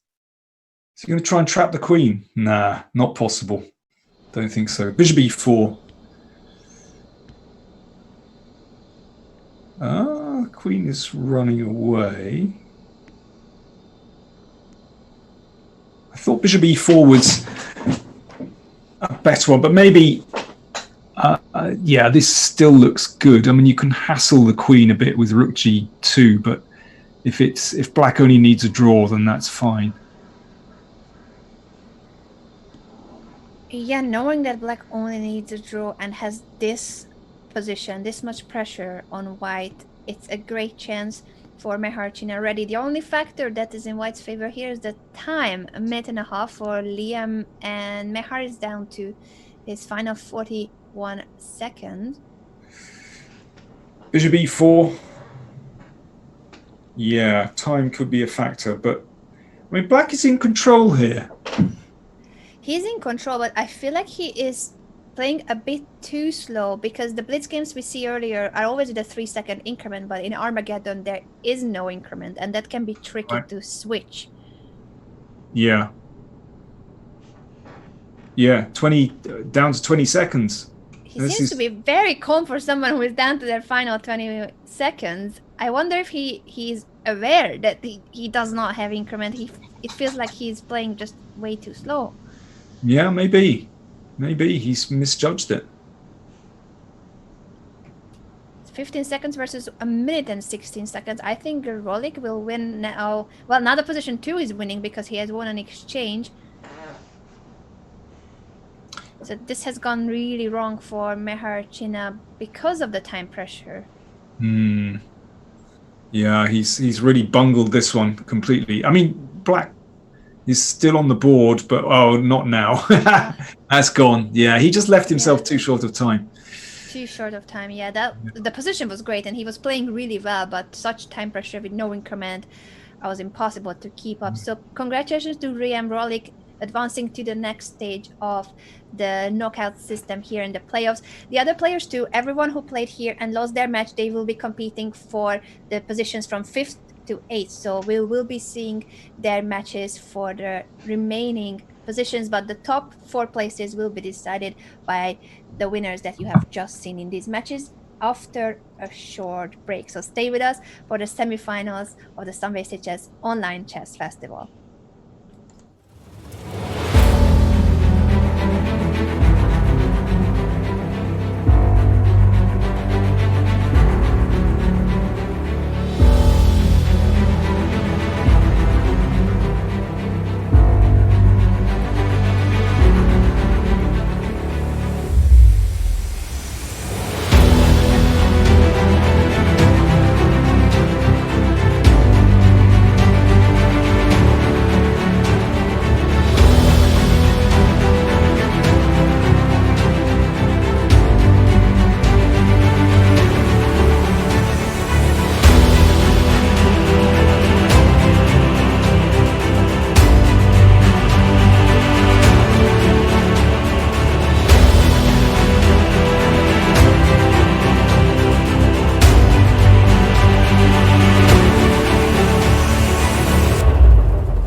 Welcome back to the playoffs of the Sunway Sitges online chess festival. We are halfway through. We are down to the top 4 players of the field. Danny King and myself will be here to cover those matches. But before we get there, Danny, I think we have a special prize to sort out right now. We're drawing numbers to see who gets a week in Sitges on the house, as I understand it. Did I get that right? Indeed. Or have I just blown the system? No, we will be drawing the lucky participant from both Group A and B. One lucky participant will get to stay in Sitges for the entire time of the tournament in December. That is 10 days of accommodation for 4 members or 4 players, depending on everyone is playing, but 4 persons in an apartment about the value of €1,000. We're going to draw that number right now. Danny, Okay. how do we do this? So we're picking digits, and basically this number corresponds to somebody on the registration list. We don't know what the registration list looks like. So I'm asking you, first of all, Anna, this is all pretty random, for a digit between 0 and 7. Does that include 0? I guess then it would be like a number lower than 100. I'm going to say 2. Okay, and now I'd like to ask you for a digit. I'm going to write that down, 2. Digits between 0 and 9. Between 0 and 9, let's say 8. Okay, so there we have it. I don't know what the first number is, but that will determine whoever it is. I think the chief arbiter... I think we need in the 3rd digit. I thought that if you want to pick that number, weren't we? Yeah? Yes. I like eating stuff, so I'll pick 2. 282 is the number. 228. Oh, you're picking the second one. 228. We can change the face of the price. Okay, whatever you say, Danny, because you were writing down the number. So what's the order? 228. That's the order. 228. 228. Yeah. There we go. So we'll declare any moment, or at some later moment, whoever that is. Listen, Anna, we should look at some chess because we have 2 exciting semi-finals. We've got Ahmed Adli, who I would say is one of the favorites here, and he's got black against Christopher Yu, who started today at 5:30 a.m. local time on the West Coast in the States. That's dedication to the cause. That is indeed dedication, and he was also in the finals of the Puzzle Rush World Championship here on Chess.com. Did not manage to win it, but he had a very tough opponent, Ray Robson from the Olympic team of the United States. So Christopher Yu, youngest participant to make it to today's knockout playoffs, and he is now in the semifinals facing Ahmed Adli, former world junior champion.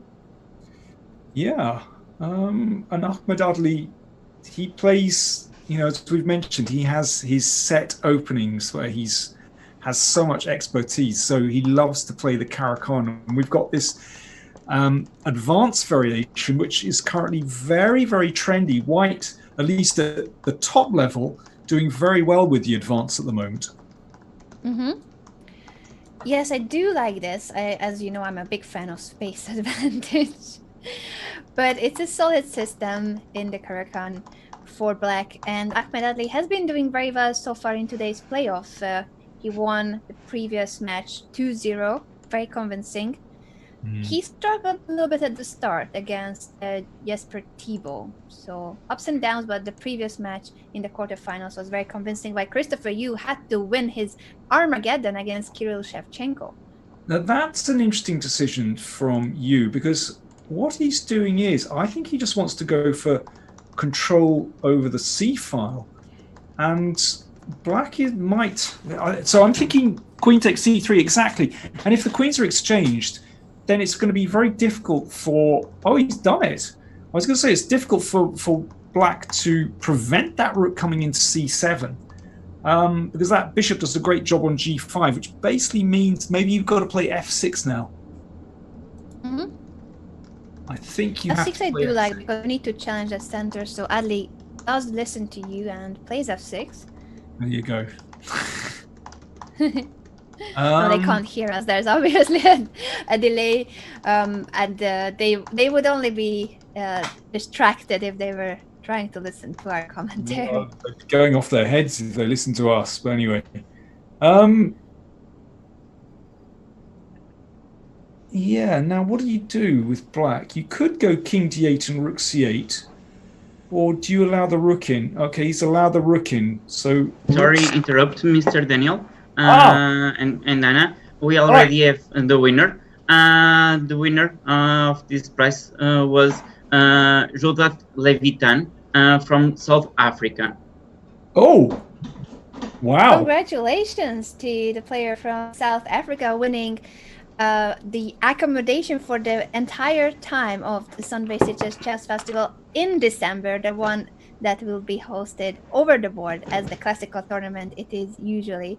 So congratulations to him, and I'm curious to see if he will come over with his entire family or 3 other chess fans and they can all participate in the tournament. So I didn't quite catch the name. Was it Jordan Levitan? Jada Levitan, yes, and I think if the information is correct, he has a twin brother also in the competition. I guess his twin brother will be participating in the tournament too in December. I wouldn't make any assumptions. You never know. Sibling rivalry and all that.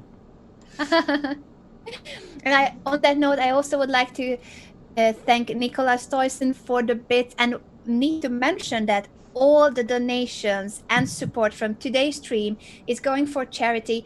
The tournament itself have offered all the entry fees to a local hospital in Sitges fighting COVID-19, and all the donations and support from this show are going to the same hospital in Spain. So thank you so much for your support. Well, it looks to me as though Adley has stabilized things with black. I think, I was thinking that white could invade on the c-file, but he's managed to stamp out that possibility. And I like black's center pawns here. We're still a very long way to go before this turns into any serious advantage, but still, I prefer black now, actually, I have to say. I agree with you, but since it's still quite a solid position, shall we just quickly look at the other semi-final match between Rodrigo Vasquez from Chile against Liam Rolik from the Netherlands? Ooh, this is somewhat sharper with that king position. How on earth did we get there? Yes, it looks like some kind of Benoni. Let me see. Well, black's kingside looks a little squidgy, doesn't it?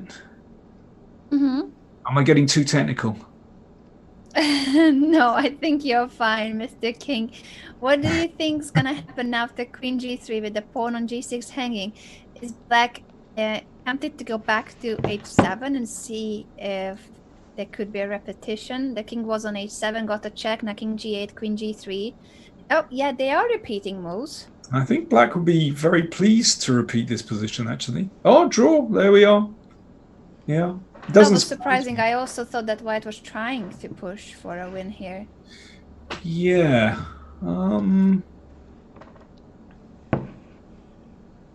Perhaps he could have, instead of checking on h4, perhaps he could have played rook f3 and swung the rook up. But, well, that is all water under the bridge, because we're into game 2, just like that. And that means that let's go back to Christopher Yu's endgame against Ahmed Adli, because this is still game 1. So we know that in the other match in the semifinals, the first game was drawn. They are now on to the second one, and this is still game 1 of the other match between the 14-year-old international master Christopher Yu and the 33-year-old grandmaster from Egypt, Ahmed Adli. Yeah, so I think black has achieved really what he wanted to over the last few moves, reposition the knight to c6, and he's got in the e5 advance. But as you said, Anna, how you make progress from there is less clear. because white is pretty solid. But perhaps maneuvering the rook to the c file and then exchanging on d4. So I'm thinking rook c8. Oh, that's frisky. Yeah, the knight maneuver, trying to relocate that piece to c4 or b3. Well, it's definitely better for black.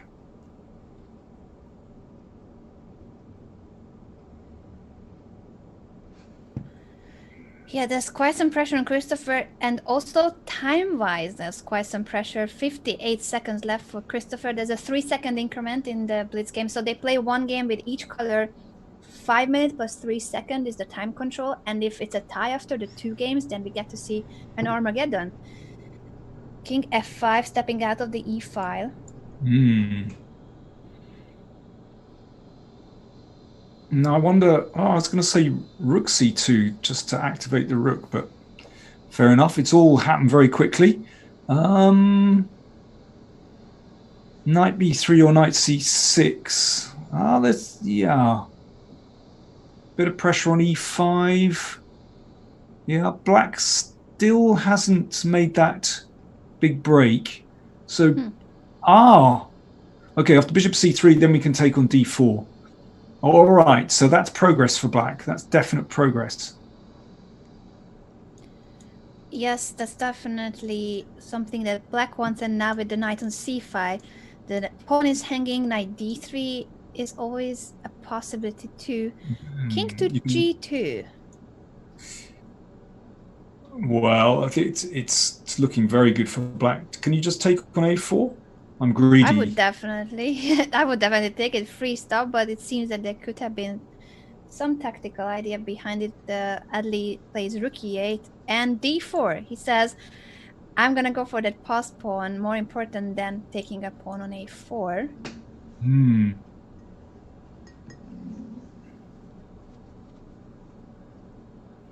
Yeah, very tense. Ooh, Christopher Yu, 30 seconds remaining. I think he might have left it too long. Maybe. Luckily for him, there's an increment. The 3-second increment can save him, but the position too is so unpleasant that it's time and the position. Too much pressure on the youngster. I think he should have played bishop f4 actually to hit the e-pawn.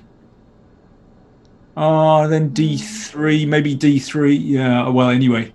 Okay, white has a tough time here. Now e4, knight takes e4. Knight g5 check threatened. Knight g5 threatened. Yeah. Indeed, this tactical motive discovered attack, and that would win an exchange. 13 seconds left for Christopher. He clearly is in trouble. It's gone. I'm afraid this one's gone. Yeah, he's struggling. He's gonna flag. He has to make a move. Okay, rook e1. Okay.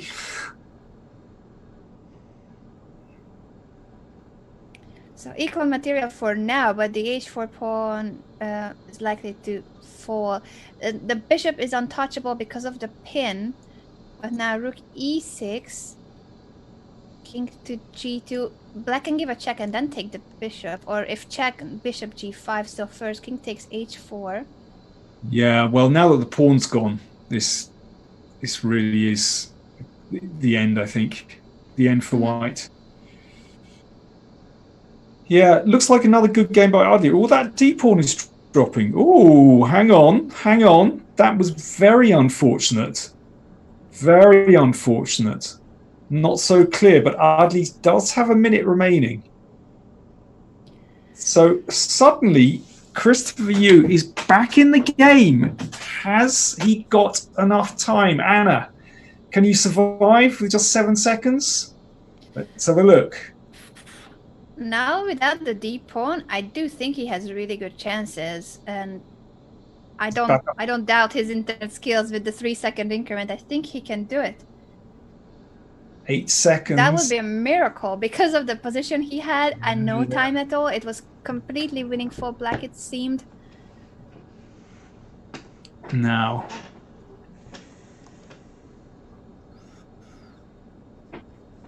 Ooh, down to he's back up to 5. Golly.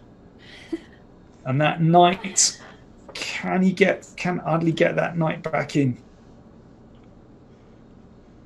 Oh, this is on the edge. Basically, he's playing on the edge just for the whole game now. He managed to hold the position in terms of the defense. He won the pawn back. The d-pass pawn was extremely important for black, and he managed to win it. It's only the time factor now that is making this still very exciting. Now now you can play rook b7. Yeah, take the last pawn. Wow, what a save. I think he can do it. Yeah, now he can even start playing for a win. Trade everything. No, just a draw. Just trade a draw. on D6, everything. Yeah. Incredible comeback. He doesn't want to. He wants to play for a win. On. Oh, that is ridiculous. He wants to win the king and pawn endgame. That's incredible. Just take the knight. Get out. Get out now.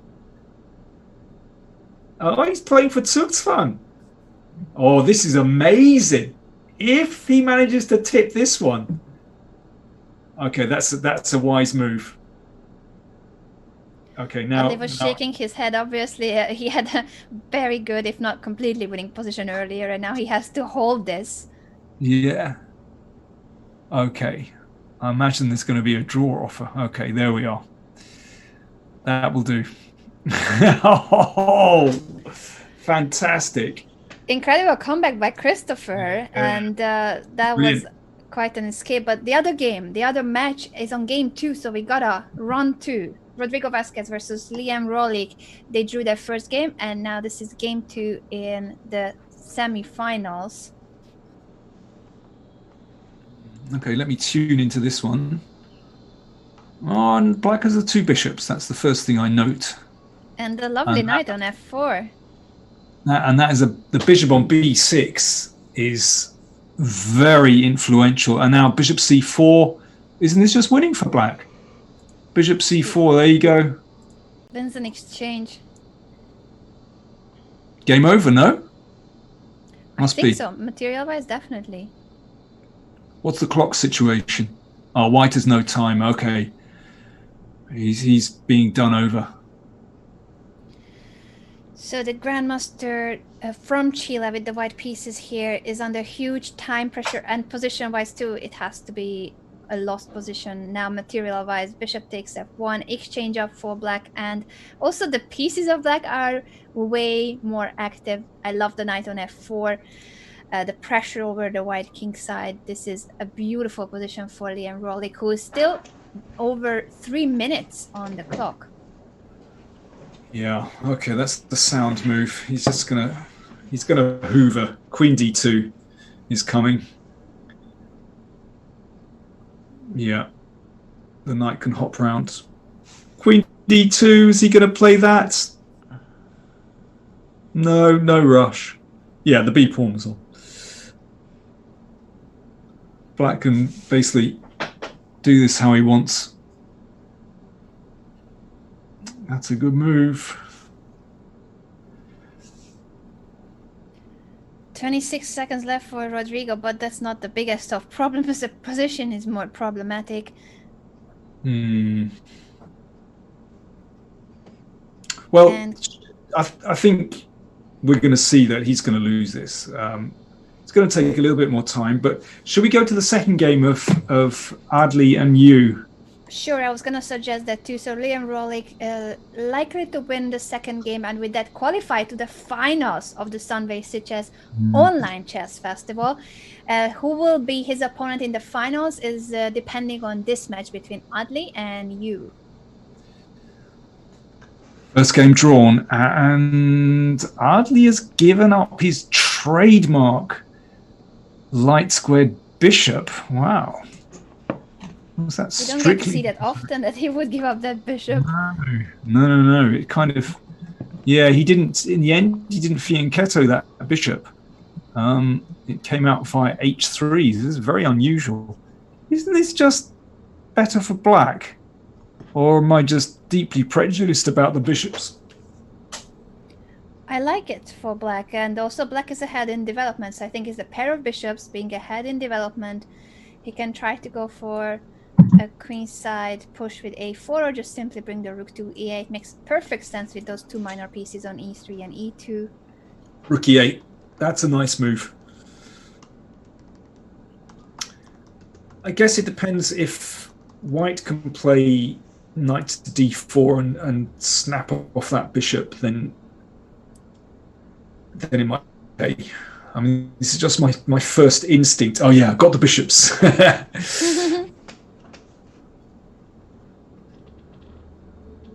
Bishop f4 check, king b6. Now if bishop e3, where will the king go? Will there be a repetition, or will black try to avoid it? Ooh. Bishop c5. Oh, bishop c5. Well, the pair of bishops might be traded off, but that king looking very fine on c5, I've got to say. Yes, definitely.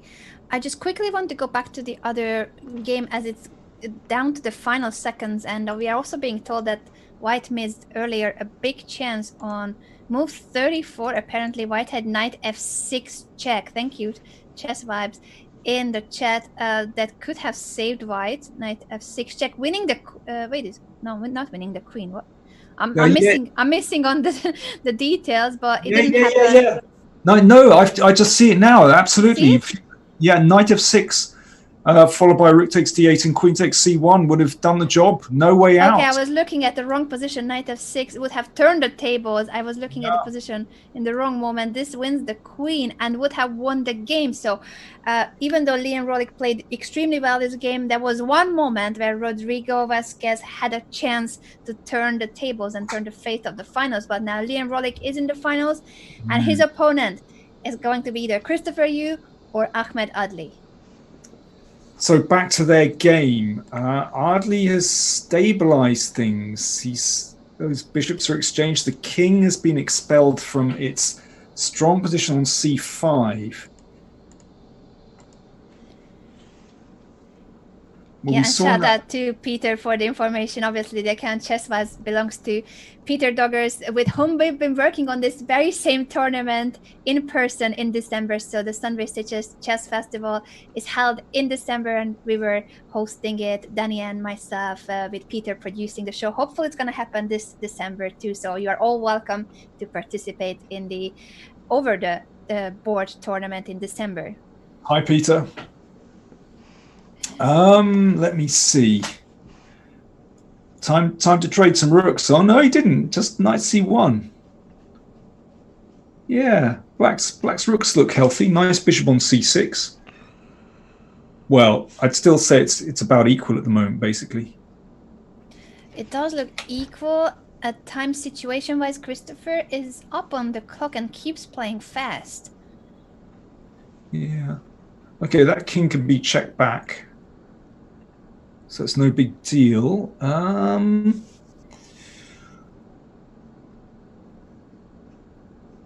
would you prefer here? I think I like black's position with those double rooks on the e5 and the king on c5. What do you think, Mr. King? Yeah, I think I have a preference for black. So Christopher Yu kind of holding his own against Adli, and this is very, very impressive. Yes, the position he survived in game 1 is already a miracle, and now he seems to have a better position, slightly better, I would say, but he's definitely not struggling here with the black pieces. Yeah. Now, I suppose Adli is going to check back the king with knight d3, and rook d2 covers the e2 square. So he might just be crawling out. So knight d3, check the king back, and then play b4. Mm-hmm. So just gain a bit of space. Yeah. Oh, b4 straight away. Yeah, knight d3. Okay, he's just what's the word? Transpose the moves. Yes, indeed. So it's the same position now. Although actually, in the other line, it would have been the knight on d3, and now it's b3 because he did push the b pawn first. So interesting. And it's better on b3. Mm-hmm. Then this was a more precise move order before check and then knight b3. Are we allowed to change our minds? I think we think both. so. I like white. I do as well. I think white has improved his position in the last few moves, and for black it wasn't so easy because of these double pawns on f5 and f7. You can't really create a pass pawn with those with that pawn structure, double pawns on the king He's going to side. win. Adley's going to win. He's going to play Yeah. knight d4.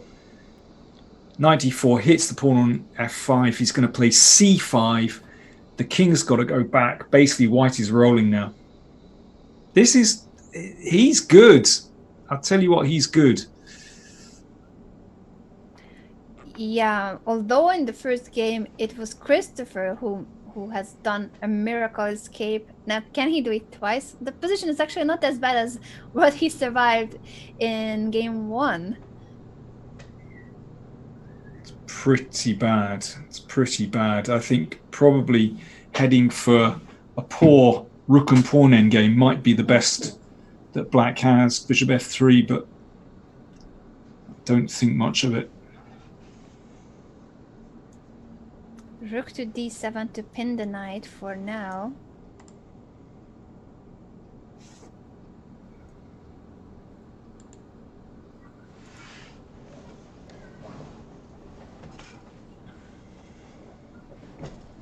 Okay, so if I play c5, yeah, pinning is irritating. So Christopher Yu, he's putting up a decent defense.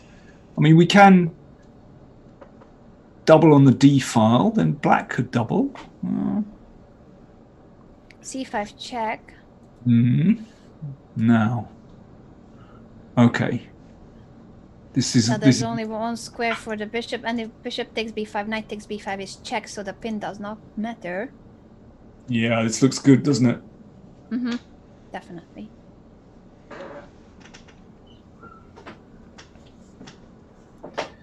So bishop Clock d5, time. white can then take on f5. Yeah. But the f3 pawn, what's the best move order to do this? Bishop d5, knight f5. Oh, okay. Rook d8 to counter attack so that the knight on d4 is hanging now.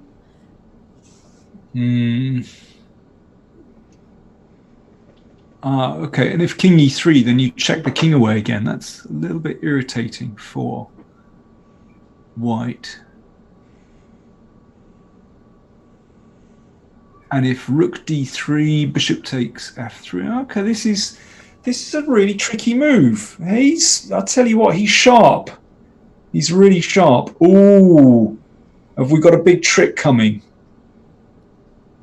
A trick with the back rank. Well, if white could double rooks on the a5, that would be mate on a8.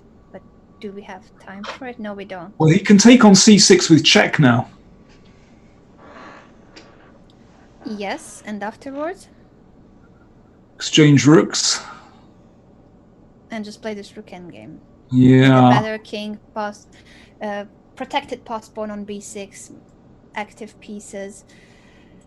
Yes, it's a good chance, but Christopher has escaped from an already really difficult endgame in the previous game. I wonder if he can do it twice. Now, is that king going to walk in? King g5, king h6, all the way. Come on. I think he's in. He's in like Flynn. f6. Very well spotted. Yeah, stops the king. Okay, still worth h4. Can we put the pawn as far as it can go? Okay, that's just holding for the time being. What's he doing? Right, he's going to attack the h7 pawn, king h3, king h4, and so on. That's the route for the king that he's seeking. But once you step on the 5th rank, at least I can trade my f-pawn. Yeah. Oh, that's not a big deal. Well, I just want to get rid of it. Yeah, but still, that's actually pretty annoying. That is a bit of an issue. Great defense, I've got to say. Great defense from Christopher Yu. Hanging in there, and he's still got 45 seconds. plus increment.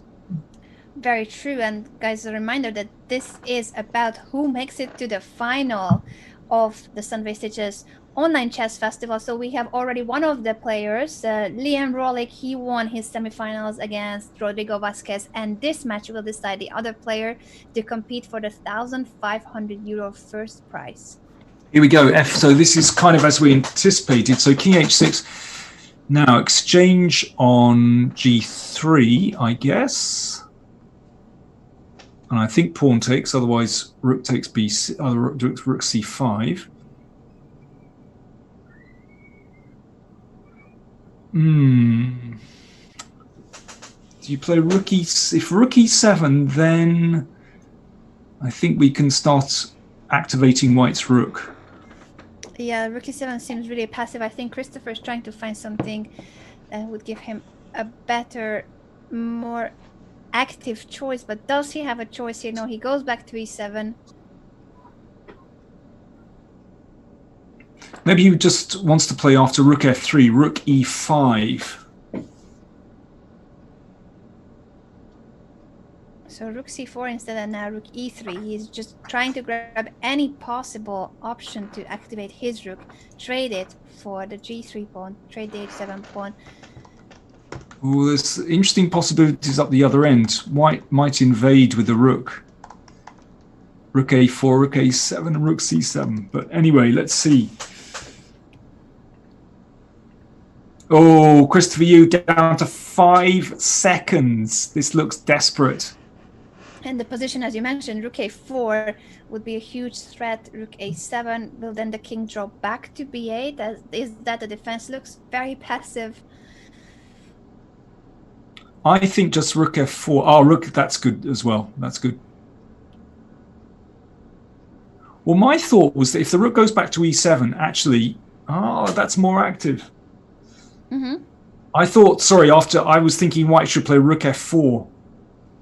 Yeah, this is maybe not so clear, actually. I was wondering about this. And he keeps the F file under the rook's control so that the king is cut. Very logical play by Christopher Yu, who is once again trying to escape from a really bad endgame. He did it in the first game. Can he do it again? Yeah, rook F5 now. Oh, okay, we'll give a check first. Now, rook F5. Yeah, and then the king walks in. How far is it going to go?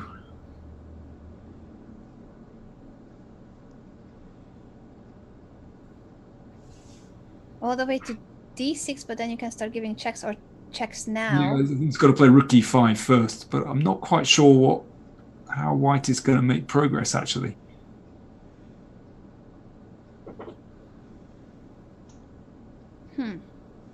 What's the way? Not so simple. No, now a check again on the D5. Whenever the king gets to D6 or D8, black gives a check, brings the rook back to C1 to put pressure on the C5 pawn.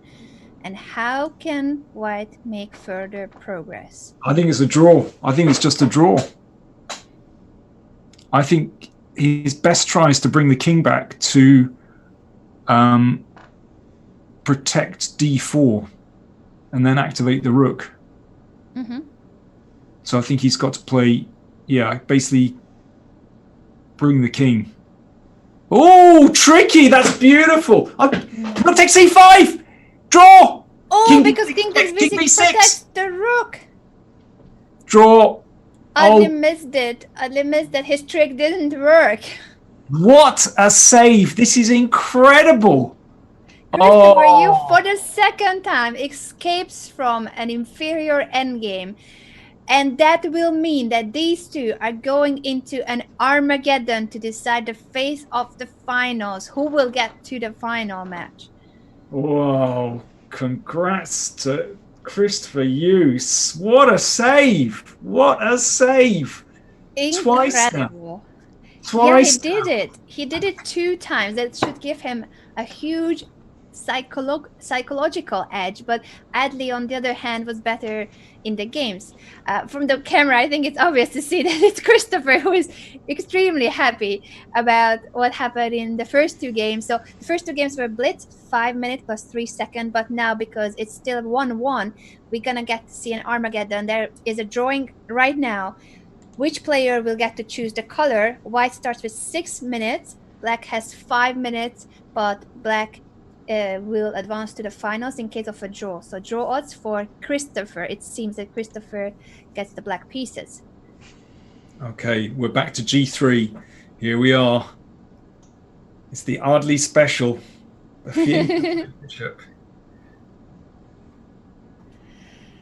Wow, I still can't believe that Christopher managed to survive two really difficult, if not lost positions under serious time pressure in both games. There we go, A4. It's another little tricky side variation. Wow. You can just tell, okay, you said earlier that he'd done very well on the Puzzle Rush. Well, you can kind of tell. Yes, he was in the finals of the Puzzle Rush World Championship. Because, in these positions, he always his positions are probably quite poor, but he finds some tactical trick, basically, to keep him going. It's very impressive. Yeah, and he's only 14, guys. A reminder, once again, that today we started with 16 players, both in Group A and Group B. 16 players compete today in the playoffs knockout system. And 14-year-old Christopher Yu was the youngest to make it to the top 16, but he can also be very well in the finals if he does not lose this game against Adley. He has draw odds with the black pieces here.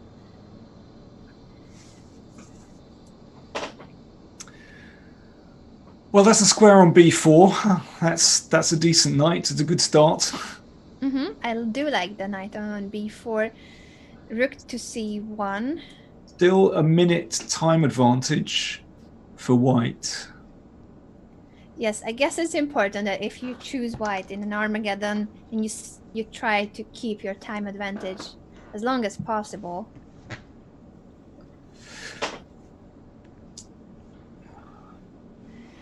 94. Christopher is just playing the most logical moves. I do like his way of handling this position. That looks a bit wobbly, knight e4, actually. You think so? Yeah. Knight e5, questioning that knight. But I thought that, yes, he was heading toward d6.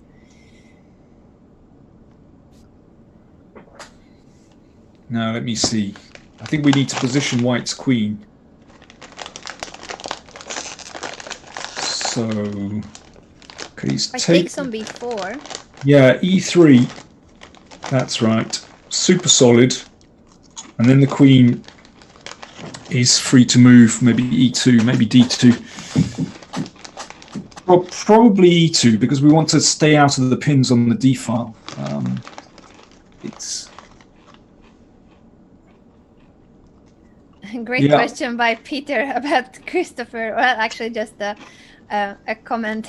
I do wonder if he has enough chess books, and we can see the library, chess library that Christopher is collecting behind him. Quite an impressive collection for a 14-year-old, especially taking into account that many of the youngsters rely mainly on the computer and digital books or digital format of learning about chess, and he has plenty of chess books behind him. Okay, I approve of that. I know you approve with your bookshelf. Not currently shown on your camera, but I know it's there. Okay, Nice collection. I hope he has your books as well, because that's when the collection is complete. Complete something. Okay, so yeah, white's better. That bishop on g7 isn't the best piece. So queen takes, and then the knight can come back to d3. Most likely that's what's gonna happen. And the knight from d3 putting pressure on the b4 pawn, also heading towards c5. But it's a solid position. I think Christopher is holding this position. The time situation, though, is getting a little concerning because it's still over a minute of advantage for Adley, and there's no increment in Armageddon. No, I think this looks great for white. I do like the position, but I thought it may not be that much of a deal. Although rook c5 now, and if b6, rook b5, running the pawn on b4. Good, so. good. This, I think, if he can control this, he should have a serious advantage. You know, all these three pawns are weak. There's no pawn weakness in white's position, and I think it's basically what he wants now. Knight f4, of course. Yeah. Now, the viewers are wondering who is eating potato chips. I would love to know too, because I'm getting really hungry here. And I can confirm it's neither Danny nor me, because I don't hear it. I don't hear that either. Yeah, I wonder if it's from the player's camera. So if Christopher is eating, I can't see his mouth at the moment, so he may well be snacking. But they can't hear anything, can they?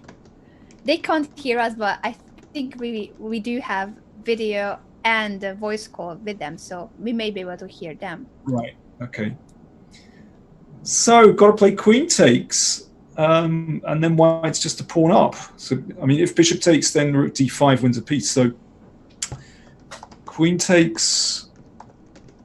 Yeah, there we go. And black has to hope that he can hold this one. So pawn up for white and 3.5 minutes, only a minute and a half for Christopher. No increment. That's very important here. That rook sits so nicely on b5. I think that's the thing. It's just hard to budge.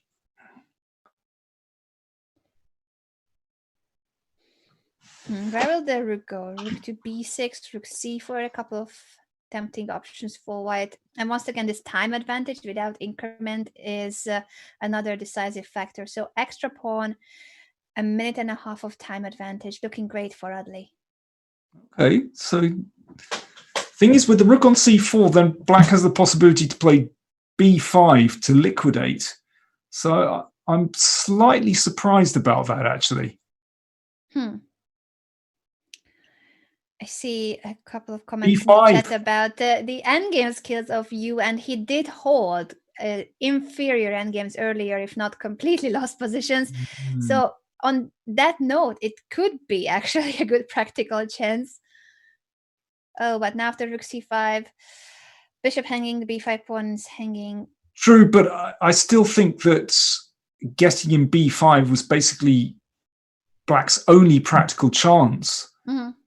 And forcing white to take with the rook on b5. Rook d5. He does not want to trade the rooks. Now he takes b5. Yeah. Still, And this rook is not so a5. clear. Not clear at all. No. Black has serious drawing chances. Yeah, what is unfortunate is that there's no increment. So here, Christopher cannot just go down to his final 5 seconds and live on the increment. Now he's got to bring the king as quickly as possible. Yes, you know, winning chances, but it's not crystal clear, this one. Definitely not crystal clear. I think the time factor is more crucial almost than the pawn up, because it's not so simple to get rid of the blockade. Yeah. Yeah, there we go. Not so simple. Okay, the rook activates in traditional fashion, but white still has some hard work here. Trust me, this is not so simple. So rook a8, I guess. Let's get in there. Rook a8, and once again, only 30 seconds left for Christopher. I do think that the time situation here will be the deciding factor. Rook h5, Christopher is trying to fight after h4 now. Rook f5. f4. f4 is good. Not allowing the rook to be active. I think the crucial thing is that white doesn't allow the pawns on the king side to be exchanged. So obviously h6, he's trying to get in g5. Yeah, that's important, because when he checked on taking the pawn on h6, of course it would be check. So Adli has secured the kingside pawn, so that's good news from White's viewpoint. Now rook f6, Black still holding. Oh, that's a strong move. Yeah. Yeah. Oh, that's it. 97. Game over. Game over. And match over. Still, Christopher does not resign. Fair enough. This is a sad end to a match that has been an incredible ride for Christopher. He has saved 2 very difficult games. So already kudos to the 14-year-old American for how well he fought against a former world junior champion, top player of his country, Ahmed Adli. And once again, because of the time zones and that he is the one living far from the rest of the European or African players in this case, he started his game today at 5:30 in the morning. So hats off to Christopher for his performance. And even if he might be a bit sleepy, he has been doing very well. Yeah. But okay, Ardley got there with that one. And yeah, I think basically, as you said, it's a kind of combination of the position and the time. Because, I'm not sure Ardley should have allowed Black to break with b5. But anyway, his technique was actually fine in the end. So yeah. I was catastrophizing, I think the word is. This means that we will be back after a break with the finals. That's going to be between Ahmed Adli and Liam Rollick, international master from the Netherlands. But stay here also if you're a fan of Christopher, because he's going to fight for the bronze medal. So he has his match against Rodrigo Vasquez for the 3rd place of the competition.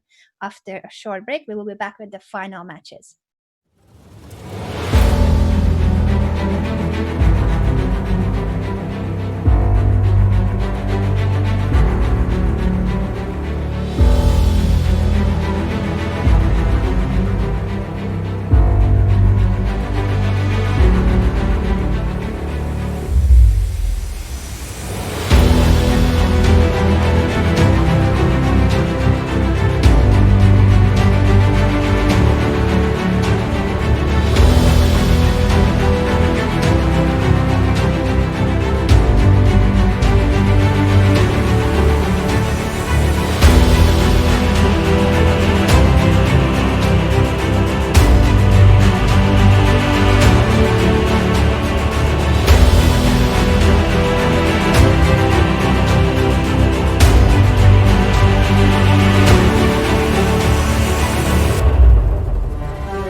And it all comes down to the finals of the Sunway Sitges Chess Festival online edition. Danny and myself have been covering the playoffs knockout system all the way from the top 16 players to the final two, which is going to be a match between Liam Rolik, international master from the Netherlands, against Ahmed Adli, grandmaster from Egypt. But we will also have the matches for the rest of the places, including Christopher Yu fighting for the bronze medal. Danny, how do you see the matches? And do you think that we have the top two player, the absolute top two best performing players of today fighting in the finals? I definitely think Ahmed Adli is the favourite, and I expected him to be there. I think Frolik is a slight surprise. Mm-hmm. So we'll see how he gets on. Adli is the clear favourite. Not just because of his classical rating is much higher, but actually he's very, very good at blitz as well. That is true, but we also did see that Liam Rolik is very fast, even in the positions where he was with a better position. He also kept the time advantage on the clock. So I think even though Adli is the favorite on paper, I would give some chances to Liam, an underdog who made it to the finals by beating grandmasters on the way to the finals. So definitely it's going to be an exciting match. And just a quick shout out to the Group B finalist, Kemal Bashirov from Azerbaijan facing Tewi Jun from Malaysia. And the bronze medal match is between Vlad Bogdan and Joseph Greco. And I know that Vlad is a big fan of yours, Danny. He was here in the chat earlier and he said it would be a huge honor if you ever commentated on one of his games.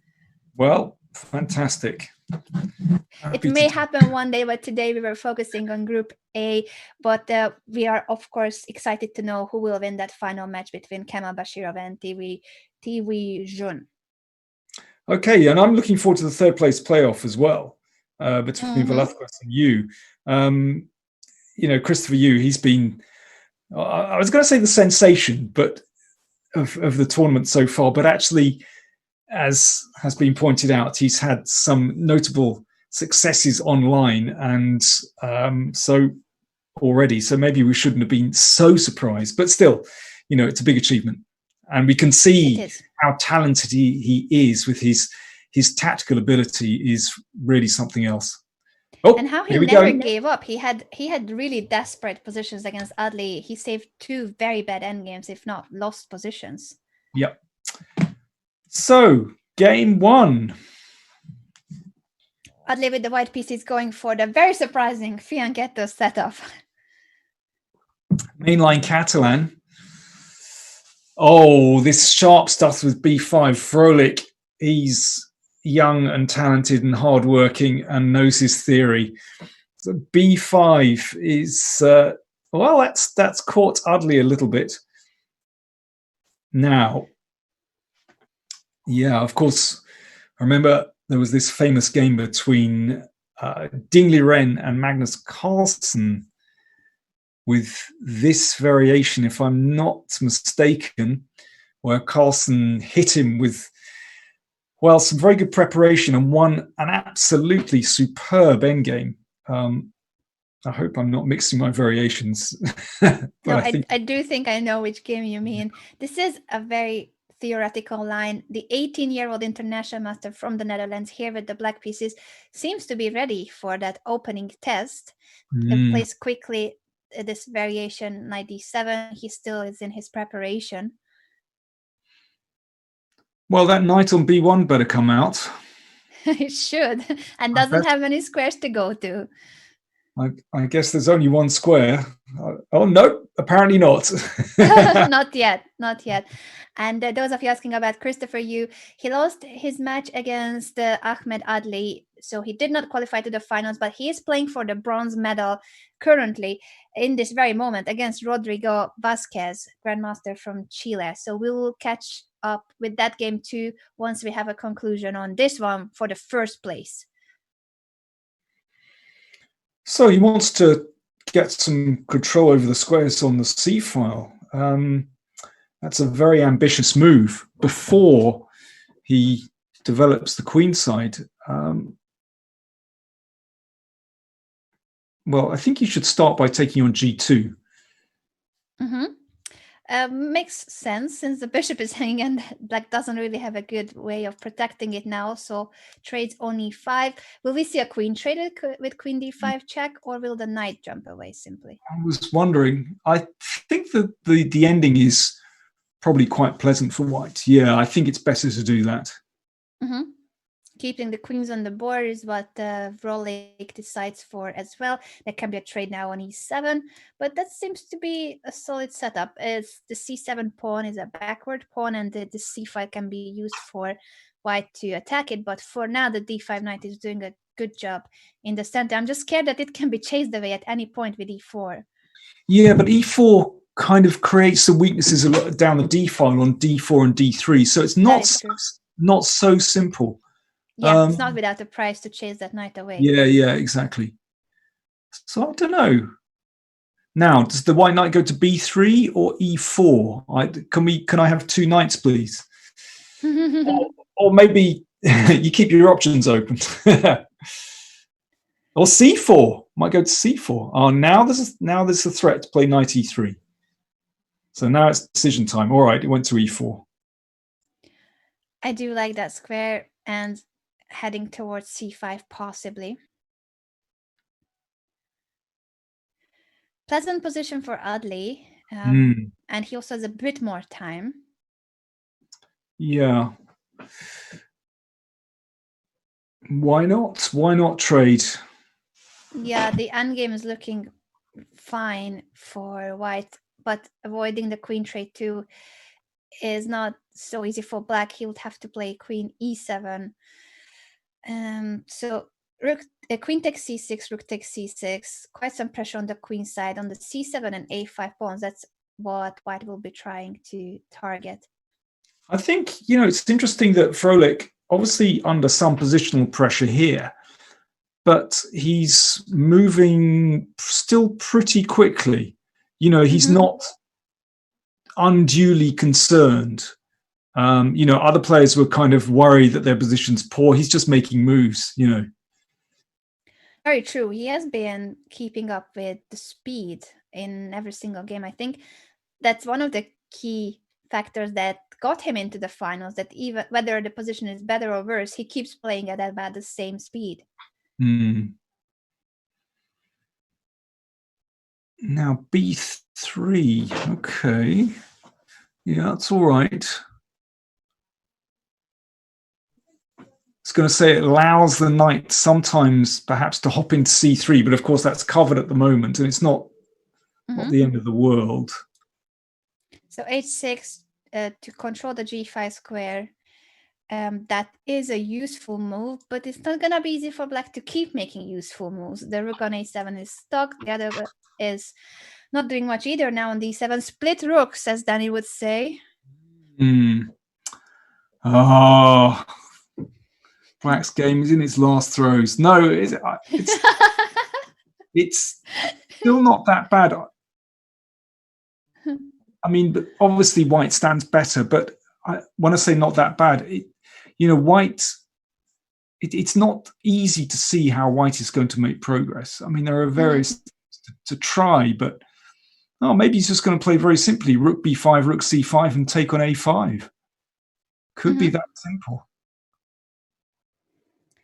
Rook b5, rook c5. Yeah, I don't see why not, and I also don't see how black will prepare for that pressure on the a5 pawn. It just seems to be a very nice, advantageous endgame. Knight to b6, trying to regroup the pieces of black. So rook d5 could come if rook b5. Yeah, exactly. Yeah, that's probably... That is at least a defense, yeah. No, definitely. Oh, well, we're about to find out. Interesting that he still goes for rook b5. I wonder what's the follow-up here. Rook to c5.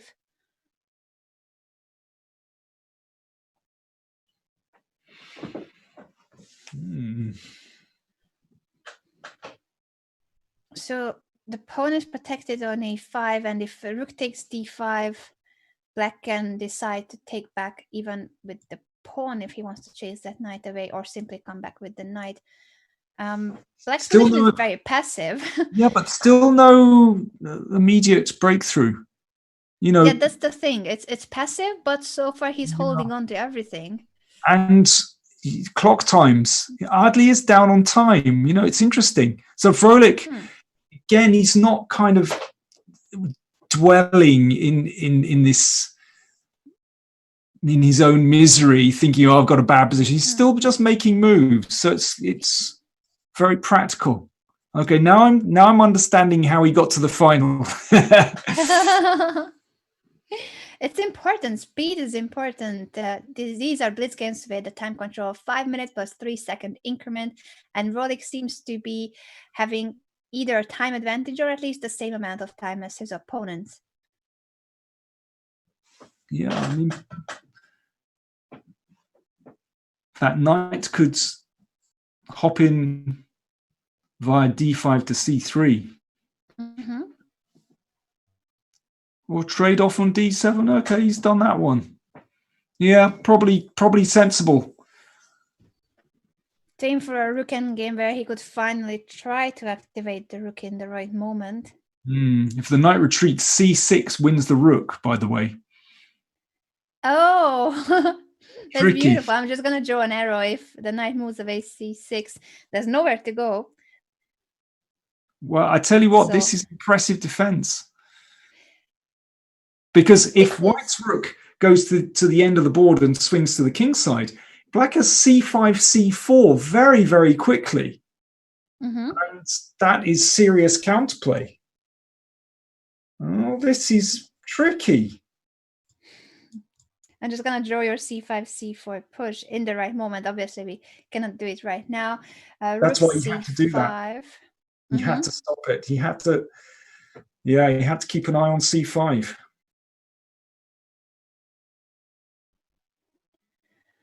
So what's next for Black? He would love to activate that rook from a7 if it could be brought into the game.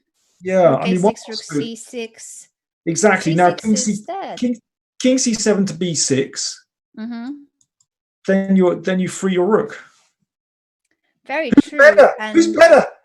And then I was gonna say, then even Black could be better, because if you get to activate your rook and you have a queenside pawn majority, you are the one who may have a chance to create a pass pawn. White cannot really do that with these double D pawns.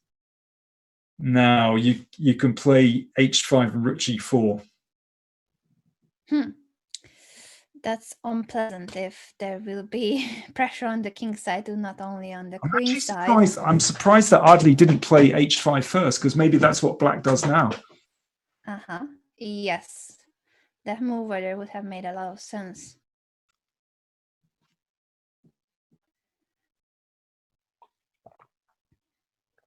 I'm just going to take a very brief look at the match for the bronze medal, because it's Christopher Yu, the youngest participant of the playoffs of today, with the white pieces against Rodrigo Vasquez, a grandmaster from Chile.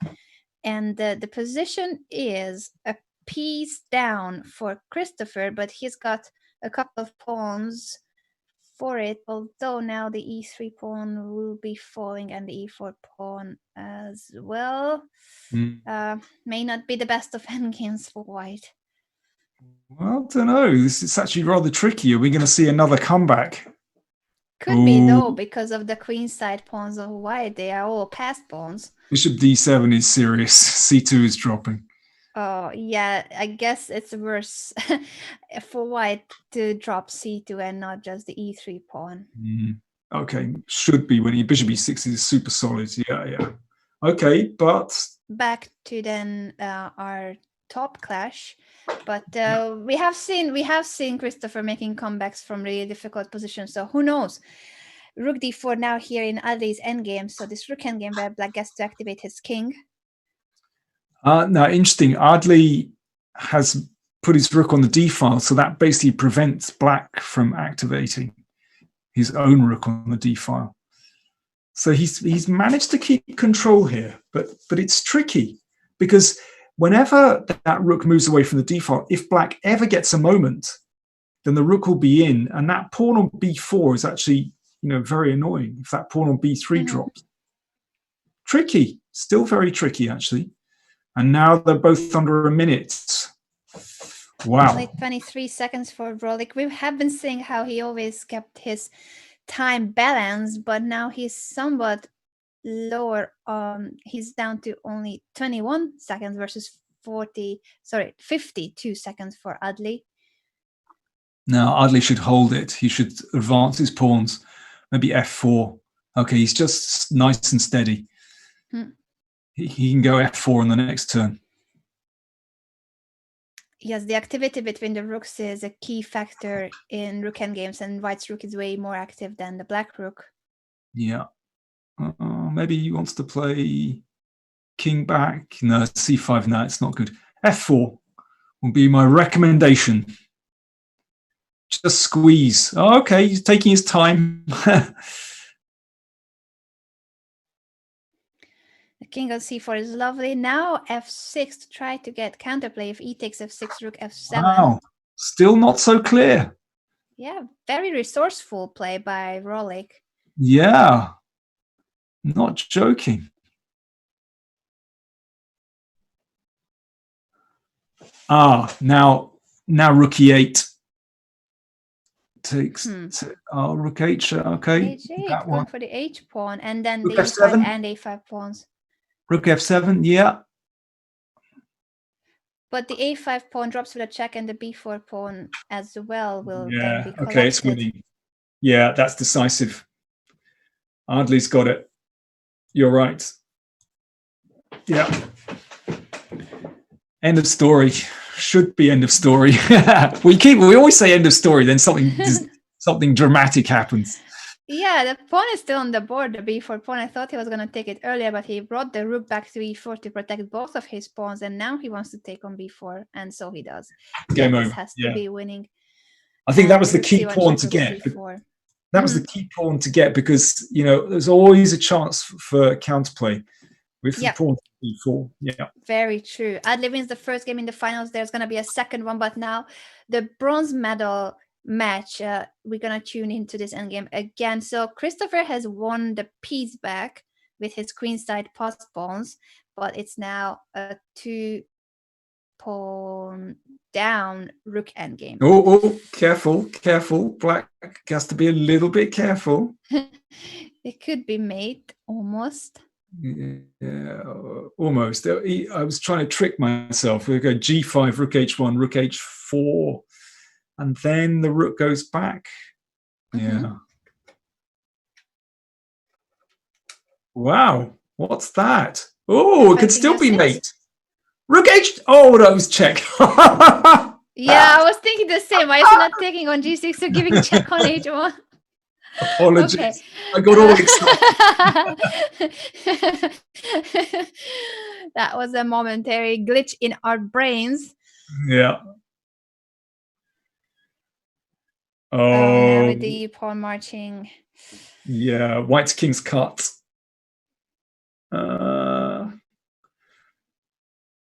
That's looks good. Yeah, that's game over.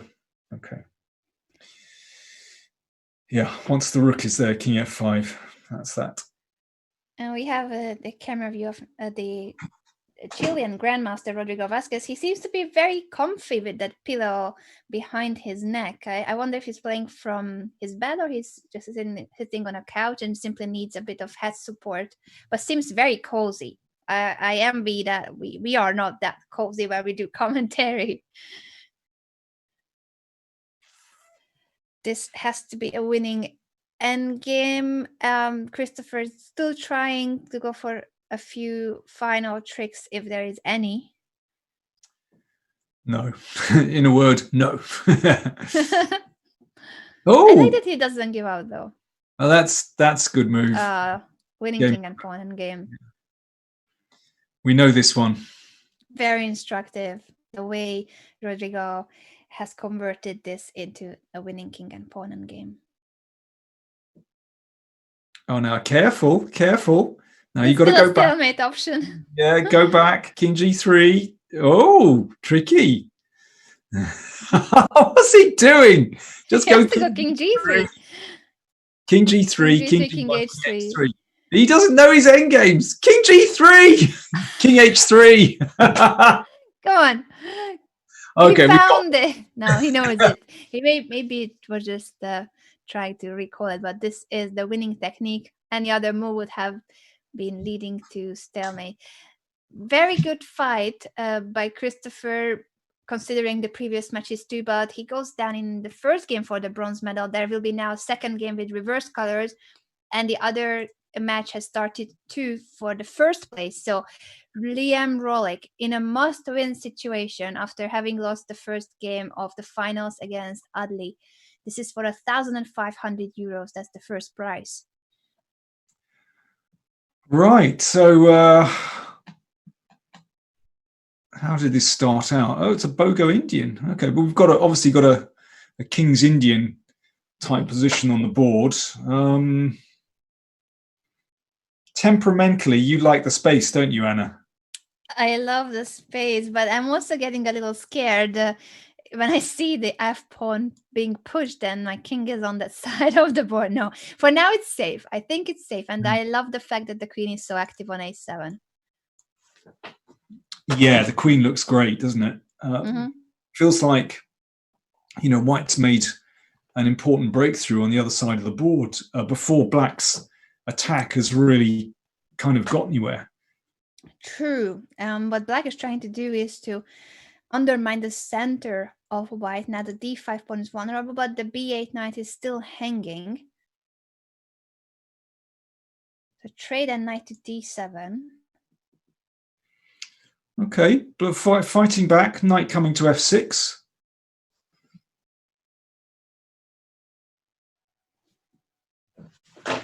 So Vrolik in a must-win situation with White. And Christopher Yu is also in a must-win situation in his match for the bronze medal against Rodrigo Vasquez. I do think that Vrolik has chances here because the position seems to be very, very nice for White.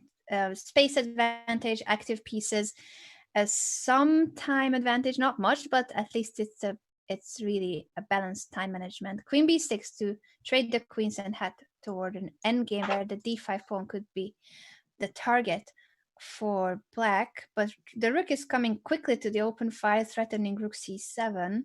Bishop f5, bishop f5, and the d pawn is in trouble. Bishop f5, I think, is a good move. Yeah, I was wondering about those moves in previous positions too, but you're right that even with the rook c7, this is still extremely strong. So if White takes on f5 and then plays rook c7, then knight takes d5 will be protecting the bishop. But e7 pawn falls. Yeah, but somehow, I don't know, I trust those center pawns. I like the knight on d5. But yeah, it could be a bit tricky, but I'm sure Black should be better there. Maybe with the rook coming around the back, but well, it's tricky. White's rook is on the 7th and also has some role. Yeah, I think he's got to do it. I think it's his only chance. And he has to get a chance here. A draw will mean that Adley wins the tournament. So White, in a must-win situation to even get an Armageddon game, has to tie the score first. So we need to activate the rook. Rook a8. Interesting. Maybe he just wants to go for, he just wants to push through in the middle. e4, e3. Very interesting. Most direct way. It makes a lot of sense because the knight doesn't have many good squares. Even if it's on d4, bishop f6 and such, or just what you said, e4, e3, opening up the position for the f8 rook and pushing a passed pawn. Yeah. g3. So if now e4, you just take the knight on f3. Even easier. Taking that was a blunder. Now the knight is hanging. Oh no, that's gone. Take on f2. Dreadful. Or e4 and then take on f2. Yeah. This is a lost position. e4 wins a piece. Yes. Oh, okay. Maybe we underestimated it, but this has to be winning too. It's 2 pawns up and e4 is still a deal. It's all winning. It's all winning now. Wow. Okay. Oh, there we go. Over 6. A beautiful finish. And Game over. Game over, and a very convincing win. Rolex still gives a check, but after King F7, I think this is going to be resignation. Yeah. And Ahmed Adli, Grandmaster from Egypt, with this victory and the previous game too, so very convincingly wins the final match and claims the title of the Sunway Sitges Online Chess Festival, €1,500 first prize. There he is, the champion, smiling after his win, but we still have the match for the bronze medal, Christopher Yu against Rodrigo Vázquez. Very convincing victory, and I have to say, I mean, not just in this match, but actually his other matches, I like the way he controlled the positions, actually very positionally. Some of those end games we saw in the earlier rounds, the knight against the bishop, I mean, that was really beautiful play, the way he controlled it. And this rook and pawn end game as well, in the game one of the match. Brilliant. We have just seen an exchange sacrifice on d5, but it could be because of the fact that the AT pawn was hanging and the black attack is really strong. So white decides to give up the rook on d5, and the e5 knight is hanging too. So what's going on here, Danny? Isn't this just better for white after we take on e5 and f takes e5 to keep the control of the c5 square? 2 minor pieces. Bishop d3, white looks solid. What is he thinking about, I wonder? An intermediate move with knight b3, for instance, to take on e5 with the queen, but then rook e8 and the back rank is a bit of an issue, not much, but... I think it's just better for white, isn't it? Yeah, should be. Take with the pawn, bishop d3. That should be that. So knight b3 he played first, and then he took on e5 still with the pawn.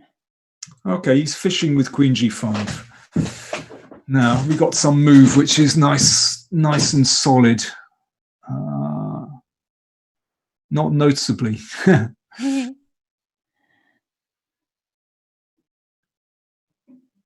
Knight to d4. That's a great post for the knight. The only issue with the queen on g5 is queen e3 is one issue. Going for the back rank.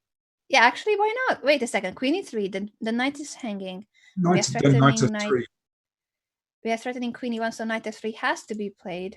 Yeah, I think it's black's only try though, but still looks better. Or wait a second, queen d2, knight f3, queen d2, and the queen d1, because we have 2 squares actually. So what's the deal with that? Yeah, what is white doing after queen d2? Probably I was thinking bishop d3. All right, that's a move that he does not have after queen e3.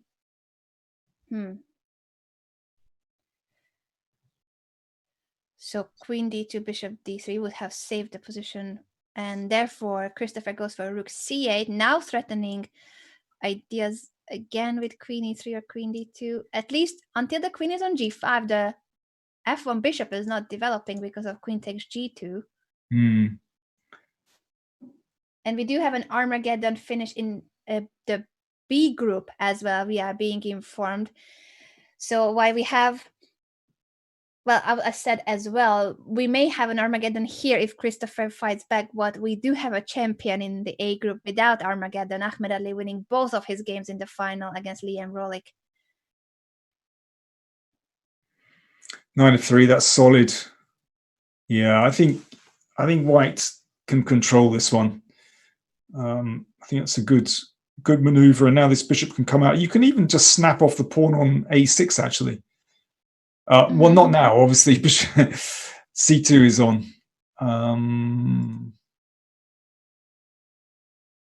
Let me see. We could bishop d3. What do you think? Oh, he's playing very solidly, protecting everything first. And that makes sense also in terms of the match situation, since Vázquez already won the first game, so all he needs is a draw to get the third prize in the competition, which is 500 euros. Okay. D6. I still want to take that pawn on a6, but no, he doesn't want to take it. Safety first. Yeah. I thought it was safe to take a pawn, but anyway, yeah, it must be winning. F5. Christopher is going for a dynamic move here. He has to try to create some kind of a complex, unclear mess here. If that pawn on a6 wins the game. You're like, why did he not take it? Still could have taken it. Yes. Will he ever take it? He may never, but he also is kind of just emphasizing how strong his d6 pass pawn is. Yeah. I don't know.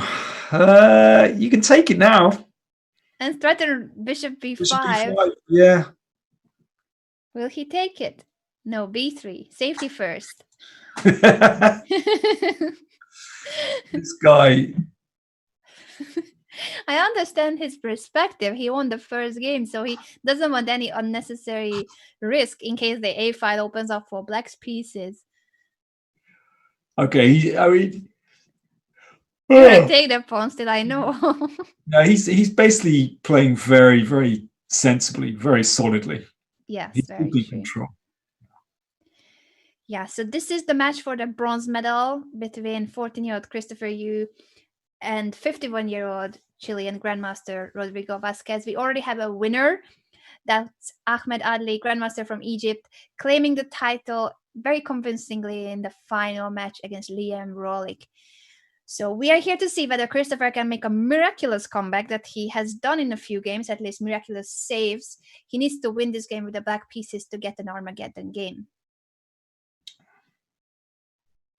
Okay, Queen f6 plugs a few holes, prevents the rook from being taken after Queen c8. He's got rook d8, but okay.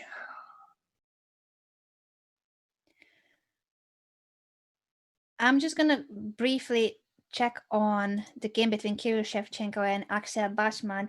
They are playing for the 5th place. So the winner of this match gets the 5th place. And Shevchenko won the first game. So it's Bachmann who needs to make a comeback here. But I think black is doing fine. There's a pawn that's missing, but black is very active. And now he's taking on a2. So yeah, that game should be fine for Shevchenko, who is leading in this match. Back to our bronze medal game. I just needed to check that in case we are missing out on something important there. He's fighting hard, pushing that knight. He's still completely lost. Yu is still completely lost, that is. But, well, at least the knight's being pushed around a bit. Mm-hmm. So where will that knight go? Yeah. Do we really want to go back there? Well, G1. The a pawn is still alive, and now look at it. It's already on a5. Very, very worried about it being taken. Maybe the queen will now take it, but then the d6 pawn falls. Yeah. Oh, white is playing so responsibly. Yeah, knight's going to come into f4.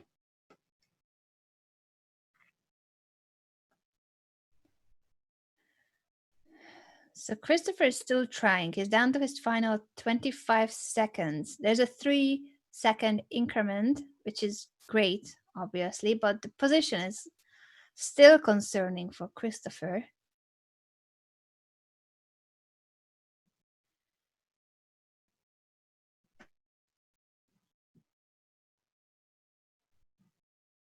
Yeah, well, very nice control. All white's pieces protected. He's playing in classic blitz mode, making sure everything is protected so there are no kind of big accidents. True. There can still be blunders, though. For instance, if he abandons the back rank, then rook e1 check and queen a1. Therefore, he plays king a2, so there will be no back rank checks ever. Yeah.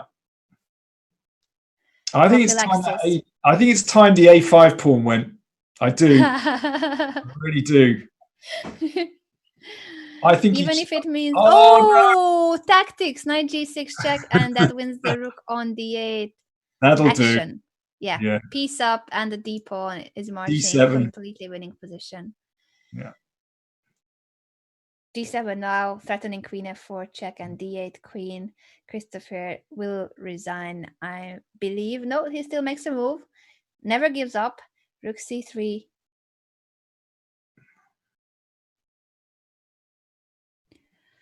And the second queen is on the board.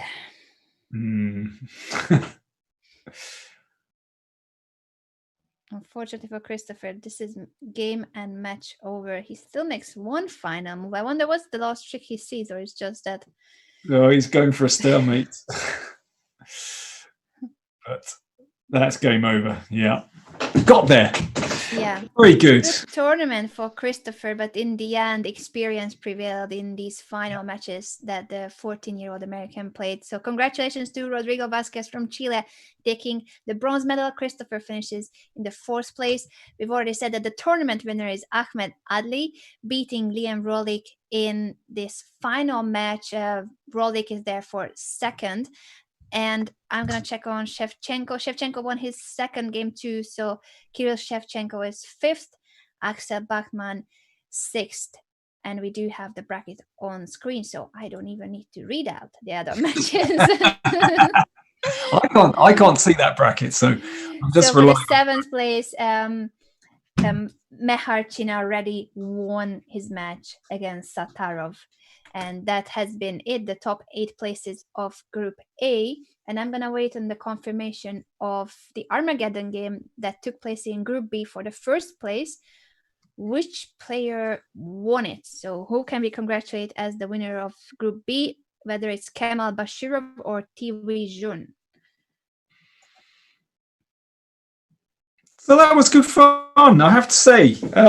It was a lot of fun. Once again, guys, this was a classical tournament for 9 days. So classical time control, first time that a classical event was held online. An open tournament that will be organized in December. And you can all go in December if everything goes back to normal by then. But today was the playoff day for the top prizes. Danny, sorry I interrupted you there, but I do want to know your opinion on this new format and how did you enjoy broadcasting the same tournament online? I really enjoy it. What I was going to say was I was just amazed that technically everything seems to work pretty smoothly. And obviously there need to be some safeguards regarding cheating, and so the software is in place, and but you have people on webcams. But considering that connections aren't always stable, and inevitably there are going to be a few glitches. But actually, it went really, really smoothly. So I just wonder whether, this awful situation we're in, whether it's actually going to accelerate that trend that we're seeing already, where more and more tournaments are coming online, basically. I think it could well be.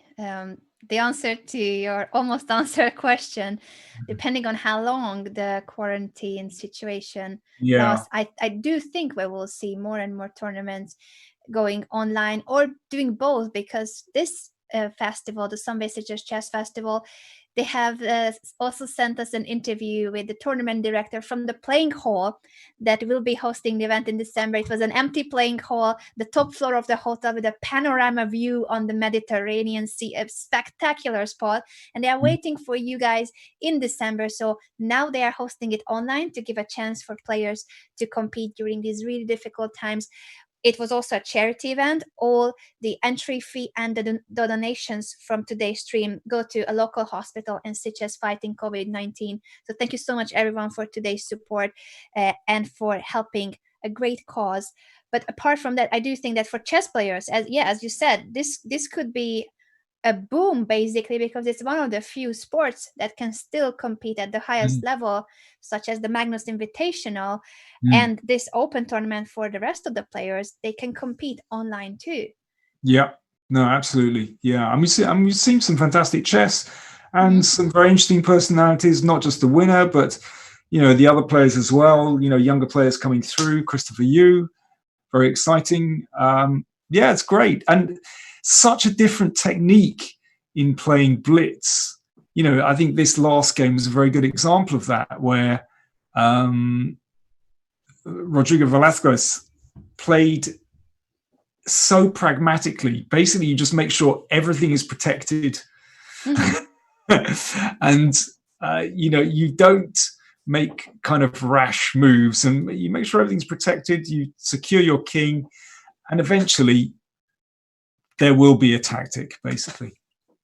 Yes, very pragmatic. And perhaps in online chess, we will see new ways of handling the game. As you said, safe chess, and safety in terms of like the match situation required that he didn't have to risk much. He already won the first game.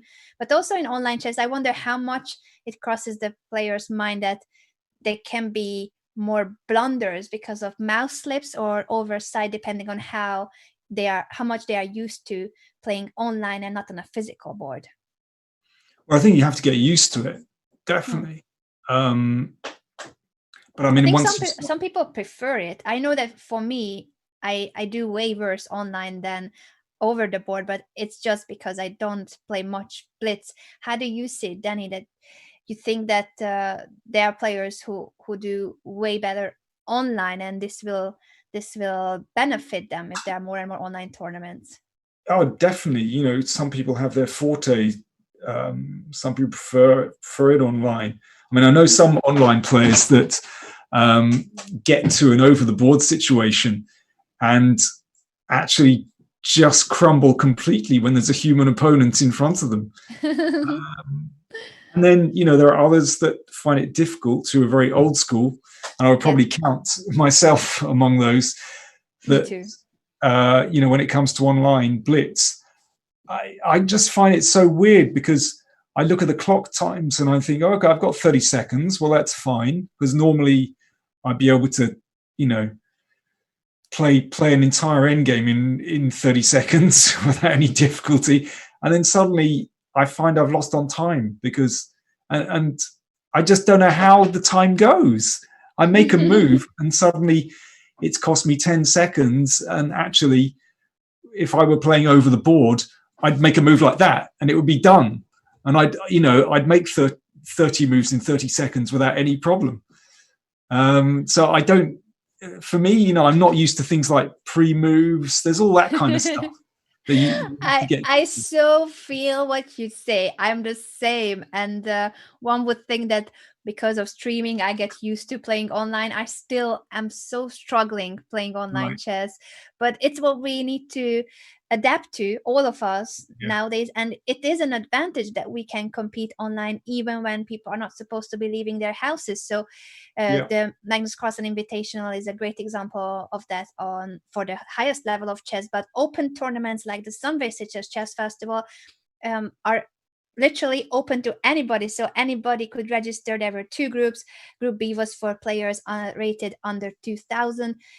I hope that more and more tournaments will be like this, that they adapt to this new, really challenging times, and they will start hosting more and more online events for players of all levels.